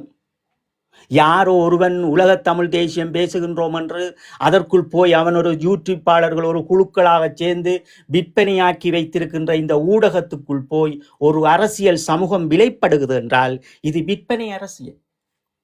ஒரு ஒரு ஒரு ஒரு 30,000க்கு உட்பட்டவர்களோ ஒரு 3 லட்சத்துக்கு உட்பட்டவர்களோ ஒரு குழுக்களாக சேர்ந்து ஒரு இணையதளத்தை நடத்தி அவர்களுக்குரிய வருமானங்களை அரசியல் ரீதியாக சித்தாந்தங்கள் ரீதியாக அவர்கள் கையில் எடுப்பதற்காகவே ஒரு மடிந்த மாவீரர்களுடைய இந்த விடுதலைக்கான இந்த பயணத்தை இந்த நுண்ணிய அரசியலை துடைத்துவிட்டு விற்பனை அரசியலுக்குள் இவர்கள் நிற்கின்றார்கள். எனவே என் மக்களே, அரசியல் என்பது நீங்கள் ஒரு வார்த்தையில் சொல்லிவிட்டு போகாதீர்கள். தேசிய அரசியல், நுண்ணிய அரசியல், சர்வதேச அரசியல், சூட்சம் அரசியல், விற்பனை அரசியல், பொருளாதார அரசியல், கவர்ச்சி அரசியல், படங்காட்டுதல். இதான் நீங்க பாருங்க, படங்காட்டல் அரசியல். படங்காட்டு அரசியல்னா உங்களுக்கு தெரியும். இன்றைக்கு இதே எங்களுடைய வடமாகாணத்தில் கிளிநொச்சிலையும் சரி, யாழ்ப்பாணம் போகிற பாலத்துக்கு கீழையும் சரி எத்தனையோ பெண்கள் வந்து கொல்லப்பட்டு கிடக்கிறோம். இன்றைக்கு இதே அரசாங்கம் அதற்குரிய ஒரு விசாரணையை தொடங்கி செய்யமா. நானா செவ்வந்தியை கொண்டு வரேன். இப்போ உங்களுக்கு கொண்டு வர போயிடும். எப்படி என்ன பாருங்கோ, இப்போ புத்தர் சிலை வச்சாச்சு, அதை எடுக்கிறதுக்காக அங்கே அந்த தேசத்துக்குள்ளே இப்போ விற்பனை நடக்குது. நாங்கள் செவ்வந்தியை கொண்டு வந்து வச்சுட்டு அதுக்குள்ளே இப்போ செவ்வந்தி ஒரு பிஸ்னஸ் பண்ணியிருக்கேன்னு கொஞ்சம் பேர் அரெஸ்ட் பண்ணப்பட்டு உங்களுக்கு ஒரு நாடகம் திருப்பியும் ஆடுவினோம். இப்போ அது வரைக்கும் இது இந்த செவ்வந்தியின் இது கமா அப்படியே இருக்கும். தேவையான இழுத்து கொண்டு போவினோம், கொண்டு வந்து விடுவினோம். அப்ப இந்த கவர்ச்சி அரசியல், இந்த காட்சி அரசியல், இதை எங்கேயும் நம்பாதீங்க ஐயா. இது காட்சி அரசியல் நம்பாதீங்க. செவ்வந்தி மட்டும் இல்லையான்னா செவ்வந்தி ஒன்னும் ஒரு தர எங்கட மக்களை வந்து ஒரு வைத்தியர் வந்து தேர்வு செய்தார். அந்த வைத்தியரை வந்து கழுவி ஊத்தினார்கள். இந்த ஐக்கிய நாடு சபையில வந்து பக்கத்து வீட்டுக்காரருக்கு பெற்ற சொல்லி வந்து ஐக்கிய நாடு சபை ஐரோப்பாட வந்து பக்கத்து வீட்டுக்காரருக்கு இதென்று சொல்லி அவர் சொல்லும் போது எல்லாருக்கும் கொஞ்சம் ரோசம் வந்து விமர்சிச்சார்கள். மீண்டும் வந்து அந்த வந்து இறக்கி 4வது அந்த 60 அரசு 4வது யாழ்ப்பாணத்தை செய்யப்பட்ட நபரான் அவர். என்ன அந்த நபரை வந்து அவர் வந்து இந்த நாமலுக்கு பின்னால் போய் நின்று கொண்டு நாமல் தலைவர் என்று சொல்லி கொண்டு போனார். அதே நாமல் தான் அந்த பௌத்த பிக்குக்கு வந்து சாப்பாடு கொடுத்து வளர்த்ததும் அந்த நாமல் அந்த ராயபக்ச குடும்பம் தான். என்ன இந்த இனவாத்தை தண்டு அந்த பௌத்த பிக்கு தான் இந்த சிலையை வைக்கிறார். அப்படி என்ன போகுது பாராளுமன்றத்தில் வந்து இவர் வந்து ஏதோ உத்தவர் போல வந்து இதன்றார் எங்களை போராட்டத்தை அதுக்குள்ள இழுத்து வந்து கதைக்கிறார். எங்கட இந்த மக்கள் இந்த முட்டாள் மக்கள் தான் சொல்ல வேணும். மீண்டும் வந்து இந்த நாடகங்களை நம்பினமே இப்படிப்பட்ட மனிதர்கள நாடகங்களை நம்பி திருப்பி அந்த காணொலியை தூக்கி பிடிச்சி கொண்டு போறாங்க. அதுக்கு பின்னால் இருக்கிற அஜெண்டா பாருங்க எவ்வளவு தெளிவா வந்து சிங்களம் காய நகர்த்துது. எங்கட மக்கள் வந்து எவ்வளவு முட்டாளர்களா இருக்கிறாங்கன்றது இந்த விடயங்கள்லயே விளங்குதில்ல. இதை நீங்க இப்படி பார்க்கணும் தரன். இது வந்து இதைத்தான் சொல்றது சூட்சம அரசியல், கோமாளி அரசியல், கோமாளித்துவ அரசியல், சூட்சம. பாருங்க, ஒரு கோமாளிகளாக ஒரு சூட்சமங்கள் செய்வது. அப்ப சூட்சமங்கள் என்றால் என்னன்னு சொன்னா நீங்க ஒரு விடயத்தை சரியா புரிஞ்சு கொள்ளுங்க. இப்ப இந்த இலங்கையினுடைய நாடாளுமன்றத்தினுடைய விதிவிலக்குகளை நீங்கள் புரிஞ்சு கொள்ள வேண்டும். அது சமூகம் சார்ந்தது, வாழ்க்கை சார்ந்தது, கல்வி சார்ந்தது, அரச நிறுவனங்கள் சார்ந்தது, ஒரு முன்னேற்றம் சார்ந்தது. இந்த இப்படியான விடயங்களை பதப்படுத்த விடாமல் ஒரு தமிழரை பற்றி பேசுவது, அடுத்த தமிழர் தனக்கு கிடைக்க வேண்டிய நேரத்தை அவர் மீது பிரயோகிப்பது. அப்ப இங்கே பாருங்கள், தமிழர்களுக்குரிய சுய நிர்ணய உரிமை, மண் விடுதலை, அவர்களுடைய மடிந்தவர்கள் விடுதலை, அவர்களுடைய மானுடர் விடுதலை, அவருடைய தேச விடுதலை, அவர்களுடைய இந்த சூட்சம விடுதலையை உடைத்து எறிதல், இந்த பொருளாதார அரசியல், இதுகளையெல்லாம் கட்டி எழுப்ப முடியாமல் இன்றைக்கு போயிருக்கின்ற இந்த 8 தமிழ் தேசிய கூட்டமைப்பில் இருந்தும் மிகுதியாக போயிருக்கின்றவர்களும் ஈழத்தமிழர் சார்பில் போயிருக்கின்றவர்களும் தங்கள் மாறி மாறி இந்த நாடாளுமன்றத்தையே கரைக்கடையாக்கி வைத்திருக்கிறோம். இதுல முக்கியமாக நாங்களும் இந்த மக்களும் என்ன புரிந்து கொள்ள வேண்டும் என்றால், தேசிய தலைவர் என்பது இவர்கள் எல்லோருக்கும் ஒரு ஆயுதம். அதை நாங்கள் ஏற்கனவே இது பொது உடைமை சொத்து, அதை நாங்கள் இங்கே சுட்டி காட்டியிருப்போம். தமிழ்நாட்டில் ஒருவர் பயங்கரவாத அமைப்பை நாங்கள் வைத்திருக்கின்றோம் என்று மார்பு தட்டி சொல்லுகின்றார் என்றாலும், இங்கே இலங்கையினுடைய நாடாளுமன்றத்தில் மார்பு தட்டி சொல்லுகின்ற என்றாலும் 2 விடயங்களை பாருங்கள், இங்கே சுட்டி காட்டுகின்றோம். இன்னும் இலங்கையில் பயங்கரவாத தடை சட்டத்தை இன்னும் எடுக்கவில்லை. இதே 60 கீழில் தீர்மானம் வருவதற்கு முன் ஓடி வந்து பேட்டி கொடுத்தார்கள், இந்த எடுக்கப் போகின்றோம் என்று. 8ஆம் தேதி செப்டம்பர் மாதம் சுவிட்சர்லாந்தில் இருந்து அவர்களுடைய வெளியுறவு கொள்கையிலும் இருந்து அவர்கள் ஒரு கடிதத்தை எழுதி அனுப்பினார்கள். எப்படி என்றால், இது நீங்கள் உடனே இதை நிறைவேற்றுங்கள் என்று. இன்று வரைக்கும் நிறைவேற்றியவர்கள் கிடையாது. இது பேசி இந்த பயங்கரவாத தடைச்சட்டத்தை எடுக்காமலே நாடாளுமன்றத்தில் இவரை பேசவிட்டு இந்த அரசாங்கம் வேடிக்கை பார்க்கிறது. இன்னும் ஒரு புறம் இந்தியாவில் இன்னும் தடைகள் விடுதலை புலிகளுக்கு இன்னும் மேல் போட்டுட்டு இந்த கிழமையும் போன கிழமையும் ஒரு பெரும் நாடகம் ஆடினார்கள். அங்கே இருந்து தமிழில் விடுதலை புலிகள் உருவாக்கம் வருகிறார்கள் என்று இந்த நாடகத்தையும் கொண்டு வந்து வைத்து, ஆனால் இன்னும் அவர்கள் மேடைகளில் தமிழீழ விடுதலை புலிகள் பயங்கரவாதிகள் என்று அவர்களே தங்கள் வாயால் சொல்லுகின்றார்கள். தமிழீழ விடுதலை புலிகளை கௌரவிப்பவர்களே பயங்கரவாதிகள் என்று சொல்லுகின்றார்கள். இந்த 2 அரசாங்கங்களும் இந்த 2 ஆட்டங்களையும் காட்டிவிட்டு உங்கள் அரசியல் விழிப்புணர்வுகளை தோற்கடிக்கின்றார்கள். இப்ப உண்மையிலே நீங்கள் என்ன நினைப்பீங்க? உங்கள் மனங்கள் எப்படி இருக்கிறது? என் தேசிய தலைவரை பேசினால் என் மனங்களில் இருக்கின்ற அந்த எண்ணங்களும் என் மண்டையில் இருக்கின்ற அந்த எண்ண கருக்களும் அப்படி ஒரு வெள்ளடிக்கும் எங்களுக்கு. அங்கே பேசப்பட்டிருக்கிறது நாங்கள் அமைதியா இருக்கின்றோம் என்று. அந்த அமைதியை உங்கள் மனங்களுக்குள் தரும். இப்ப நீங்கள் நாடாளுமன்றத்தில் என்ன கேட்க வேண்டும்? இலங்கை நாடாளுமன்றத்தில் இங்கே வா, நீ உன்னுடைய காலம் 5 வருஷம், இந்த 5 வருஷத்துல நீ எதை செய்யணும், உண்ட பட்டியலை இடு. அல்லது இந்த மக்கள் வாக்கு போட்ட மக்கள் பட்டியலை கொண்டே கொடுங்கோ, இல்ல ஒரு யூடியூப்பாளரை வச்சு அந்த பட்டியலை வெளியிடுங்கோ, அல்லது ஒரு இணையதளத்தை வச்சு வெளியிடுங்கோ. இந்த வெளியிடுறதன் மூலம் தான் எங்களோட தேசத்தை கட்டமைக்க முடியும். எவ்வளவு பேர் இருக்கணும் பட்டதாரிகள், எவ்வளவு பேர் போகாம இருக்கணும், எவ்வளவு பேர் வேலை வெற்றிடங்கள் இருக்குது, எவ்வளவு பேர் இதற்குள்ள போகலாம், எதை கட்டமைக்கலாம், எந்த இடத்தை செய்யலாம், எதை முன்னேற்றலாம், என்னுடைய சுயநிர்ணய உரிமைக்கு நான் எப்படி சர்வதேசம் வரை இந்த நாடாளுமன்றத்தை பயன்படுத்த வேண்டும், இங்க உங்களுக்கு எதுவும் சொல்லித்தர மாட்டாங்க. நீங்க என்ன செய்றீங்கன்னு சொன்னா, தேசிய தலைவரை பேசுறான் என்று சொல்லி அவன் பூச்சாண்டி காட்டுகின்ற இந்த விற்பனை அரசியலை, நீங்கள் இந்த கபட நாடக அரசியலை புரியாமல் தேசிய அரசியலாக நினைத்து கொண்டு உங்களை ஏமாற்றுகின்றீர்கள். இது ஏமாற்றம் தான். இந்த 16 ஆண்டுகள் 17 ஆண்டுகளும் நாங்கள் சிக்கப்பட்டு நிற்கின்றோம். இந்த சிக்கலை நீங்கள் எடுக்க வேண்டும் என்றால் இந்த விற்பனை அரசியலை நீங்கள் பார்த்து, இந்த படங்காட்டு அரசியல் இருந்து உங்களை விடுதலை செய்யுங்கள். எமக்காக எல்லோரும் பேசட்டும், எமக்காக எல்லோரும் அண்ணாவை பற்றி பேசட்டும் என்று நீங்கள் நினைக்காமல் நீங்களும் பேசுங்கள். இதுதான் இங்கே பிரச்சனை. நீங்கள் ஒருவரும் அண்ணாவை பற்றி அவரினுடைய பிறந்த நாளுக்கும் மாவீரர்களை பற்றி அவர்களுடைய இந்த வீரவணக்க கார்த்திகை 27க்கு முதலும் நினைப்பதுதான் இங்கே பிரச்சனை. நீங்க தொடர்ச்சியாக நினையுங்கள், தொடர்ச்சியாக அண்ணாவை சிந்தியுங்கள். ஒரு குடும்பத்தில் நாளாந்த உங்களுக்கு 1000 வேலை இருக்கிறது. ஒரு மணித்தியால துளி என் தேசத்துக்காக அரசியலுக்காக ஒன்று கூடி நான் இதை கட்டமைக்கின்றேன், நான் இதை செய்கின்றேன், இதுக்குள் நான் வருகின்றேன், இதை நான் மேம்படுத்துகின்றேன், என் கிராமத்தில் நான் என் கோவிலோடு சேர்ந்து இந்த பரிபாலன சபையோடு சேர்ந்து இந்த அரசியலை முன்னெடுப்பதற்கு நான் இது செய்கின்றேன். என்னுடைய தேசத்தில் இருக்கின்ற ஒரு நாடாளுமன்றம் செல்லுகின்றவர்கள் இவ்வளவு வேலை திட்டத்தை நான் கையளிக்கின்றேன். இந்த புரிதல் வேணும். நாங்கள் நுணுக்கமா பார்த்து நாங்கள் செய்ய வேண்டும். அப்பதான் எங்களுடைய இனம் விடுதலையாகும். அவர் செய்வார், இவர் செய்வார், அவர் செய்வார் விட்டுட்டு நீங்கள் இருப்பதுதான் இங்கே தோல்வி.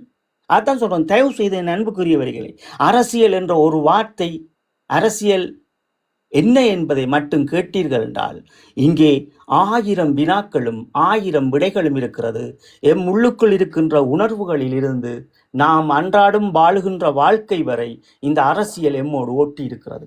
நாம் அதைவிட முக்கியமானது, நாம் தமிழ் தேசியம் என்பது எமது மக்களிடம் கையளிப்பது. தயவு செய்து மீண்டும் சொல்லுகின்றோம் அன்புக்குரியவர்களே, உலக தமிழ் தேசியம் என்றது ஒன்று இருந்தால் அது சிங்கள தனி சட்டத்திற்கு ஒற்றுமையானது. சிங்கள தனிச்சட்டமும் உலக தமிழர் தேசியமும் ஒன்றே தவிர இங்கே வேறுபாடுகள் கிடையாது.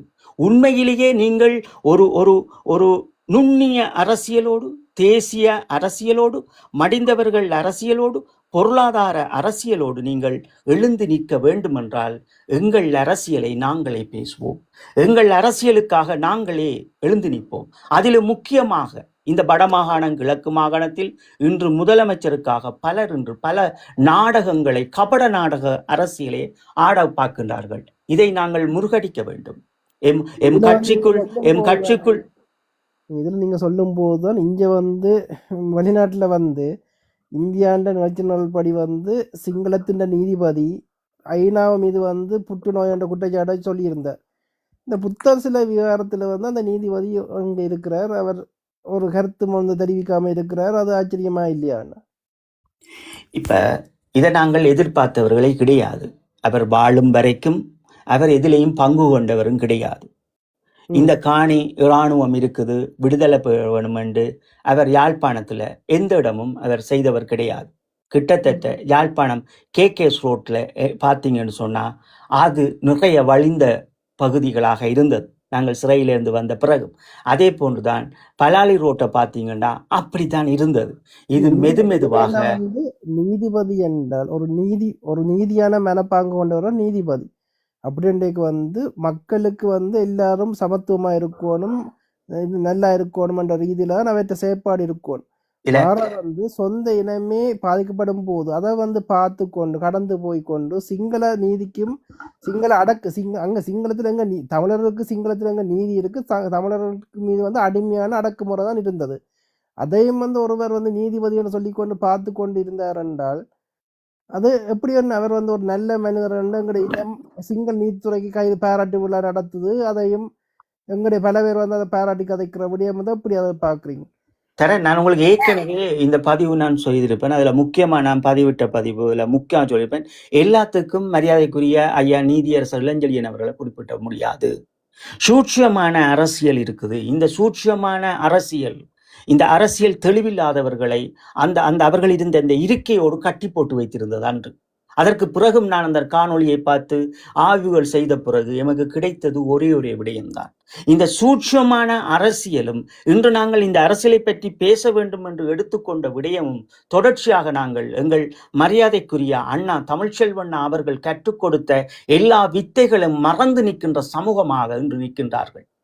எது நான் செய்ய வேண்டும் என் தேசத்துக்காக என்று புரியாமல் எம் மக்கள் தத்தளிக்கின்றார்கள். இங்கே நாங்கள் ஐயா இளஞ்செழியன் அவர்களை குறைபாடுவதில் எந்த ஒரு நியாயமும் கிடையாது. ஆனால் ஒரு விடயம் இருக்கிறது, அவர் இதை சொல்ல வேண்டும், அப்பாவி மக்களிடம் எடுத்து உரைக்க வேண்டும் என்பதை நாங்கள் அந்த இடத்தில் பதிவு செய்திருப்போம். அவர் ஏன் அதை எடுத்து உரைக்க வேண்டும் என்றால், நாம் ஒரு சர்வதேசத்தின் குரலை தேடிக்கொண்டிருக்கின்றோம் இந்த விசாரணைகளுக்காக. அப்ப அந்த இடத்தில் அவர் முற்றுப்புள்ளி வைப்பது அவருடைய அறியாமையோ அல்லது சூட்சமான அரசியல் என்பதை அவர் தெளிந்து கொண்டு மிக விரைவில் அவர் வெளியிடுவார் என்று கேட்கின்றேன். கிட்டத்தட்ட 175க்கு மேற்பட்டவர்கள் எனது உள்ளுக்குள் வந்து பலர் எழுதியிருக்கின்றார்கள். கதிரண்ணா, நீங்கள் சரியாக சில விடயம் சொல்லியிருக்கிறீர்கள், ஆனால் இளஞ்செழியன் ஐயாவை நாங்கள் அரசியலுக்குள் கொண்டு வர நினைத்தவர்கள் இல்லை என்பதும். ஆனால் இந்த இடத்தில் நாங்கள் மீண்டும் சொல்லுகின்றோம் என்னவென்றால், நாங்கள் அரசியலுக்குள் ஐயாவை கொண்டு வர நினைத்தது அது ஒரு பெரும் வேலை திட்டத்திற்காக. இதுவும் அங்கே கேள்வியாக எழுப்பப்பட்டிருந்தது. நீங்கள் தானே ஐயா அரியநேந்திரன் அவர்கள் கொண்டு வரும் முன்னுக்கு இவரை கொண்டு வருவதற்குரிய பிரச்சாரங்களையும் செய்தீர்கள் என்று. நிச்சயமாக ஐக்கிய நாடுகள் சபைகளை பொறுத்தளவில் இந்த இந்த இந்த முதலமைச்சர் என்பதும் இந்த ஒரு நீதியரசர் என்பதும் அது முக்கியத்துவம் படுகிறது. ஏனென்றால் இந்த ஐக்கிய நாடுகள் சபைகளை பொறுத்தளவில் அவர்களுக்கு கொடுக்கின்ற அறிக்கைகள் மிக நுண்ணியமாக இருக்க வேண்டும். புரிஞ்சு கொள்ளுங்கள், நாங்க ஏன் இந்த நுண்ணிய அரசியல் என்கின்றோம் என்றால், தமிழீழ விடுதலை புலிகள் இந்த நுண்ணிய அரசியலோடு தான் அந்த புன்னைகளோடு வலம் வந்தவர்கள். அவர்கள் கற்றுத்தந்த பாடங்கள் அத்தனையும் எமது தமிழீழ விடுதலை புலிகளினுடைய மரபு என்பதும் இந்த நுண்ணிய அரசியல் தான் விழிப்புணர்வாக இருக்கிறது. இந்த விழிப்புணர்வு தான் எம்மக்கள் எங்கே ஒடுக்கப்படுகின்றார்கள், எம்மக்கள் எங்கே அவர்கள் இந்த அரசியலை எடுக்க முடியாமல் தத்தளிக்கின்றார்கள் என்ற போது நாங்கள் இந்த ஈழத்தமிழர் கருத்தரங்கை இங்கே கொண்டு வந்து நிறுத்தி இருக்கின்றோம். ஏன் நாங்கள் நிறுத்துகின்றோம் என்றால், எங்களுடைய தேசிய தலைவர் அவர்கள் எதை கற்பித்தாரோ அந்த கற்பித்ததை இன்று நாங்கள் செயல் வடிவமாக படுத்துகின்றோம். எங்களுடைய இந்த ஈழத்தமிழர்களுடைய வாழ்வியலை இந்த அரசியல் எப்படி பார்க்க வேண்டும், இது எப்படி நாங்கள் இதற்குள் பணியாற்ற வேண்டும், இதை எப்படி நாங்கள் பரப்புரையாக கொண்டு போக வேண்டும் என்று கற்றுத்தந்தது அது எங்களுடைய அமைப்பாக இருக்கிறது. எனவே நாங்கள் இதை எப்படி இது ஐயா இளஞ்செழியன் அவர்கள் மீது நாங்கள் குற்றங்களை 100% சொல்லிவிட முடியாது. ஆனால் புலத்தில் ஒரு விழா எடுக்கின்ற போது ஒரு நீதியரசராக இருந்தவர் இதை சரியாக அந்த மக்களிடம் கொண்டு சென்றிருக்க வேண்டும். அப்ப இந்த பார்வையாளராக வந்து அந்த கதிரையோடு கையை கட்டி போட்டிருந்த இந்த சூட்சம அரசியலுக்குள் இதை ஒழுங்குபடுத்தியவர்களே சூட்சம விற்பனை அரசியல்வாதிகளாக இருக்கின்றார்கள். அப்ப அவர்களுக்கு ஒரு தேவை வருகிறது என்னவென்றால், மண்ணில் எத்தனையோ தியாகிகளும் எத்தனையோ இந்த மண்ணுக்காக பாடுபட்டு கொண்டிருப்பவர்களையும் அடையாளம் தெரியாமல் இங்கே ஏன் இவரை கொண்டு வர இங்கே முற்படுகின்றார்கள் என்றால், எம்மிடம் இருப்பது எல்லாமே என்னவென்றால் ஒரே விடயம்தான். ஐயா நீதியரசர் இளஞ்செழியன் என்கின்ற ஒரு சதாப்தம் யாரிடமும் கையேந்தாத ஒரு சதாப்தம். இந்த கையேந்தாத ஒரு சதாப்தத்தை இந்த அரசியலுக்குள் கொண்டு வந்தால் இவர் யாரிடமும் விற்பனை படமாட்டார் என்ற ஒரு சாதாரண மனிதனுக்குள் இருந்து கிளம்புகின்ற எண்ணமே எங்களை போன்றவர்களுக்கும் கிளம்பப்பட்டது. ஆனால் அவர் சர்வதேசத்தின் அரசியலை தூக்கி வீசுகின்ற போதுதான் அந்த இடம் அவர் அதற்குரிய காப்பரனாக இருக்காது. அந்த அரணை கலட்டி எறியுங்கள் என்கின்றோம்.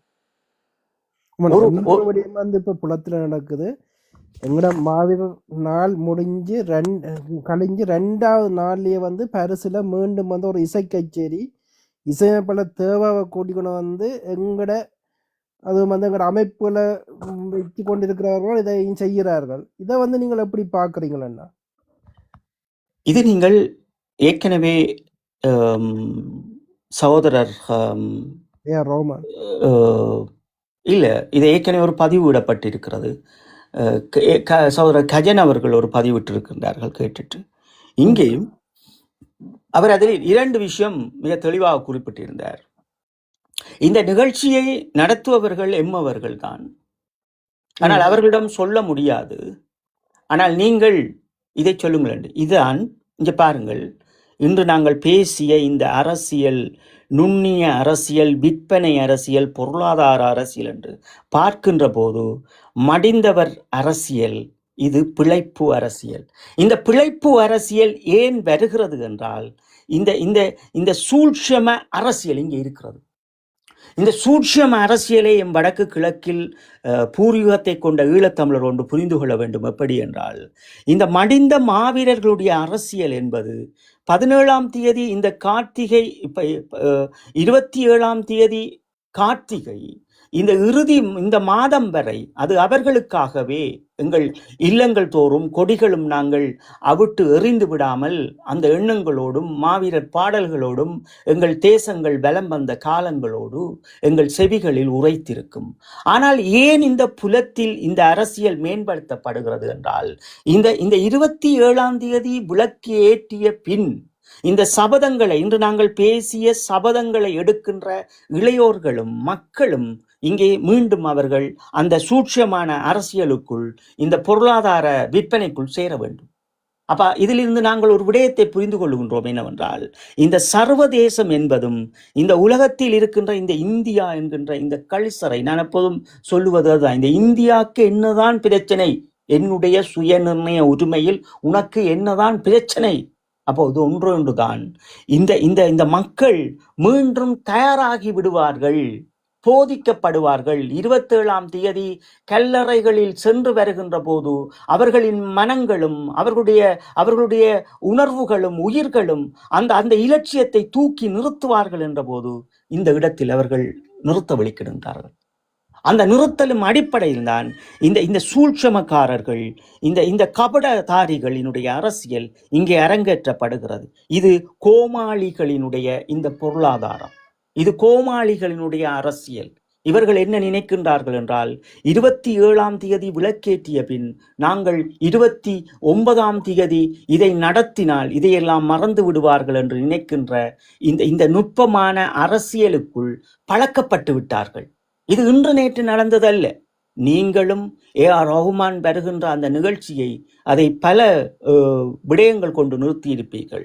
அதே போன்று மாற்றங்களையும் செய்திருக்கீங்க. இது பல்லாயிரக்கணக்கான போராளிகளாக இருந்தாலும் சரி, மக்களாக இருந்தாலும் சரி, அமைப்பாக இருந்தாலும் சரி, அல்லது ஒரு தமிழ் தேசியவாதிகளாக இருந்தாலும் சரி, இதை ஏற்றுக்கொள்ளாமல் துடைத்து எறிவார்கள். அப்ப இந்த இடத்தில் தான் நாங்கள் எங்கள் மக்களுக்கும் சொல்லுவது, இந்த சர்வதேசத்தில் இருக்கின்ற இந்த நுண்ணிய அரசியலை சூட்சம அரசியலாக மாற்ற நினைக்கும் இந்த விற்பனை அரசியல்வாதிகளே, நீங்கள் இந்தியாவின் நிகழ்ச்சி நிரலுக்குள் நின்று கொண்டு இங்கே நீங்கள் கூவுகின்ற கூச்சல்கள் ஒன்றும் எடுபடாது. இவர்கள் என்னதான் நிகழ்ச்சி நடத்தினாலும் ஒரு உண்மையான ஈழத்தமிழன், உண்மையாக எம் மாவீரர்களை சுமந்து நிற்பவன், உண்மையாக எம் தேசிய தலைவரை சுமந்து நிற்பவன் என்றான் அந்த கௌரவத்தை கொடுக்க வேண்டும் என்றால் இந்த நிகழ்வு நடைபெற்று காக்காய் ஓட்டி இருக்க வேண்டும். இந்த நிகழ்வு செய்பவர்கள் இதை நாங்கள் பிரச்சாரமாக செய்திருக்க கூடாது. இதை நாங்கள் எங்கள் மக்களுக்குள் இதை கொண்டு போக வேண்டும். இதை எங்கள் மக்களுக்குள் நாங்கள் குடும்பமாக ஒவ்வொரு போராளிகளும், ஒவ்வொரு மக்களும், ஒவ்வொரு அமைப்புகளும், ஒவ்வொரு மாணவர்களும், ஒவ்வொரு தேசியவாதிகளும் குடும்பங்களாக போய் இந்த நிகழ்வில் நீங்கள் கலந்து கொள்ள கூடாது என்றதை அந்த நாட்டில் சொல்லி இருக்க வேண்டும். ஏன் தொடர்ச்சியாக பிரான்ஸ் நாட்டை முன்வைக்கின்றார்கள் என்றால் அவர்களுக்கு தெரியும், தொடர்ச்சியாக பிரான்சில் இருந்து இந்த எழுச்சிகளும் இந்த முன்னேற்றங்களும் தொடர்ச்சியாக இன்று இருக்கின்றதும், இந்த கனடாவில் எழுச்சியாக இருப்பதை ஒரு வட்டத்துக்குள் கொண்டு வந்து வைத்து எங்களுடைய இந்த முள்ளிவாய்க்கால் நினைவினத்தை வைத்து அந்த மனங்களை உளவியல் ரீதியாக சாந்தப்படுத்தியது போன்று இங்கேயும் மிக விரைவில் ஒரு சாந்தத்தை உருவாக்கப் போகின்றார்கள். இந்த மக்களிடம் அதற்கான ஒத்திகை பார்க்கின்றார்கள். அதற்கான ஒத்திகை தான் இது. ஒன்று, இந்த உள்ளகத்தை ஏற்க வேண்டும் என்று ஐயா இளஞ்செழியன் அவர்களை கொண்டு வந்து வைத்து இந்த நீதிமன்றத்தை இலங்கையினுடைய நீதிமன்றத்தினுடைய வரம்புகளை கௌரவித்ததும், மீண்டும் மாவீர நாட்களை கொண்டு வந்து வைத்துவிட்டு மீண்டும் இந்த 29 வருவதற்கு பின் ஒரு வேலை திட்டம் அடுத்ததாக நடக்கப் போகிறது. இதே இந்த கனடாவில் இருக்கின்ற இந்த நினைவு தூவி போன்று இங்கேயும் பெறப்போகிறது. அதுக்கு பிறகு நீங்கள் மௌனமாக்கப்பட போகிறீர்கள். ஒன்றும் ஒரு கேள்வி வேணா எங்கட இதை பற்றி நாங்கள் டிஸ்கஸ் பண்ணிக்க. ஒன்றும் ஒரு கேள்வி, இந்த மாவீரர் போட்டிக்கிண்ணங்கள் அப்படி என்று விளையாட்டு போட்டி நடத்தினோம் இல்லை மாவீரர் நாளுக்கு இது, அதை விடுதலை புலி என்ற காலத்தில் அது சில விட செய்யப்பட்டிருக்கும். எப்படி என்ற விடுதலை புலி என்ற இதில் அந்த ஆக்கள் சேர்ப்புக்காண்டி அப்படி எதுவும் இருந்ததோ, அல்லது அதை நீங்கள் இந்த இங்கே விளையாட்டை விளையாட்டை நீங்கள் அந்த ஆட்டம் பாட்டம் அது தப்புன்னது மாட்டுக்கிறது இல்லை. அந்த விளையாட்டை வர்ற விடயங்களில் நீங்கள் அதை எப்படி பார்க்குறீங்களோ, அதை எப்படி அது விடுதலை புலிகள் எப்படி அதை பார்த்தார்கள்? இல்லை, நாங்கள் எங்களுடைய அமைப்பில் தமிழ விடுதலை புலிகளை பொறுத்தளவில் இந்த அமைப்புகள் நிறைய இருந்தது. இது விளையாட்டுக் கழகம் இருந்தது. இதற்குள் பலர் நின்றிருப்பார்கள். அந்த அந்த அந்த விடயங்களை நாங்கள் அப்பா அவர்கள் நின்றிருப்பார்கள், அதை விட பாப்பாண்ணா அவர்கள் நின்றிருப்பார்கள். இப்படி பலர் பலர் நின்று இதை நடத்தியிருப்பார்கள். அதில் முக்கியமாக இந்த விளையாட்டு என்பது எமது தேசிய விளையாட்டு இருந்தது. இப்போ பொங்கலுக்கு எப்படி நாங்கள் சவாரி கட்டி மாடுகள் கொண்டு ஓடுவது போன்று இதெல்லாம் இருந்தது அன்றைய காலம். ஒரு உடல் நலத்தை ஆரோக்கியமாக வைப்பதற்காக ஓட்டை பந்தயங்கள் இருந்தது. இப்படி நிறைய விடயங்கள் இருந்தது. ஃபுட்பால் இருந்தது, வாலிபால் இருந்தது, எல்லா ஆரோக்கியமான விடயங்கள் இருந்தது. மாவட்டங்கள் ரீதியாக திருகோணமலை, மட்டக்களப் என்று எல்லோரும் பந்து விளையாடக்கூடிய அளவும் இறுதி பேச்சுவார்த்தை காலங்களுக்குள்ளும் அதுவும் இருந்தது. இந்த இந்த நடவடிக்கை எல்லாம் எங்களுக்குள் இருக்க வேண்டியது. ஏனென்றால் இங்கே இங்கே இங்கே மாவீரர்களை ஒரு கவிதை பாட வேண்டும். ஒரு ஒரு ஒரு மடிந்த ஒரு மாவீரனினுடைய அந்த வாழ்க்கையை ஒரு ஒரு ஒரு கவிதைகளாகவோ அல்லது ஒரு கட்டுரைகளாகவோ இங்கே ஒரு போட்டியாக நடக்க வேண்டும். நாங்கள் இந்த இந்த கருத்தரங்குக்கு பிறகு நாங்கள் இனி இனி எங்களுடைய கருத்தரங்கு ஒரு குறிப்பிட்ட காலத்துக்கு பிறகு அப்படித்தான் இருக்க போகிறது. இப்போ நாங்கள் எடுத்திருக்கிற முடிவு என்ன? நாங்கள் ஒரு பரிசு கொடுக்க வேண்டும். இனி இந்த இந்த கருத்தரங்கில் இணைபவர்கள் இளைய சகோதரத்துக்கு இந்த பேச்சுக்களோடும் இந்த கட்டுரைகளோடும் அதை யார் திறமைப்படுத்துகின்றனர் அவர்களுக்கு நாங்கள் ஒரு பரிசு அளிப்பது. அந்த ஒரு விடயத்துக்கு நாங்களே போகின்ற போது இது அவர்கள் இன்றிருக்கின்ற அமைப்பை சார்ந்தவர்களோ அல்லது இந்த இந்த பாடசாலை எங்களுடைய தமிழ் பாடசாலையை சார்ந்தவர்களோ இப்படியான விடயங்களை இன்னும் மேம்படுத்தி செய்ய வேண்டும். இதற்கு எல்லோரும் போக வேண்டும். அது சிறுவர்கள் பெரியவர்கள் என்றால் எல்லோரும் போக வேண்டும். அதை ஒரு வயதானவர் 60 வயதை கடந்த அம்மம்மா 70 வயதை கடந்த அப்பப்பா எல்லாரையும் கூட்டிக் கொண்டு போங்க. எல்லாரும் இதுல பங்கு பெறட்டும். எல்லாரும் இதை உரையாற்றக்குள்ள ஒரு அம்மம்மா ஒரு மாவீரரை பற்றி உரையாடும் போது, ஒரு மாவீரரை பற்றி ஒரு கவிதை சொல்லும் போது, ஒரு மடிந்த மாவீரனுடைய ஒரு ஏதோ ஒரு ஒன்றை வாசிக்கும் போது அந்த அவரினுடைய உண்மையான உள்ளத்தில் இருந்து வருகின்ற வார்த்தைகள் இங்கே உணர்வாக கடத்தப்படும். அதை இளைய சமூகம் அதை தாங்கி பிடிப்பார்கள். அப்ப நாங்கள் எங்கே தோற்றிருக்கின்றோம்? இந்த 17 வருடங்களும் தோக்கின்ற விடயத்தை இனி நாங்கள் செய்யக்கூடாது. அப்ப தமிழீழ விடுதலை புலிகளும் எங்களுடைய வடகிழக்கு தேசமும் எதை கற்றுக்கொண்டதோ அதை நாங்கள் மீண்டும் மீண்டும் செய்து கொண்டே இருக்க வேண்டும். ஒரு அப்பப்பா கண்டிப்பாக ஒரு மாவீரரை பற்றி பேச வேண்டும். ஒரு குழந்தை எப்படி பேசுகின்றானோ ஒரு முதியவர் அதை பேச வேண்டும். அந்த முதியவரிடம் இருந்து வருகின்ற அந்த உணர்வை அந்த இளைய சமூகம் அதை ஏந்தி கொண்டால்தான் எங்களுடைய இந்த மாவீரருடைய விடிவு கிடைக்கும். எங்களுடைய இந்த வடகிழக்கு இந்த கவர்ச்சிகரமான இந்த அரசியலை துடைத்தறிந்து நாங்கள் ஒரு தேச அரசியலை, ஒரு மடிந்த மண்ணினுடைய அரசியலை, இந்த மாவீரருடைய அரசியலை நாங்கள் தூக்கி சுமக்க முடியும். இதையெல்லாம் நாங்கள் சரிப்படுத்த வேண்டும். அதற்குத்தான் இந்த கருத்தரங்கம். இந்த ஈழத்தமிழர் கருத்தரங்கம் என்பதே அதற்காகத்தான். இனி நாங்கள் ஒவ்வொரு படிப்படியாக போகின்றோம்.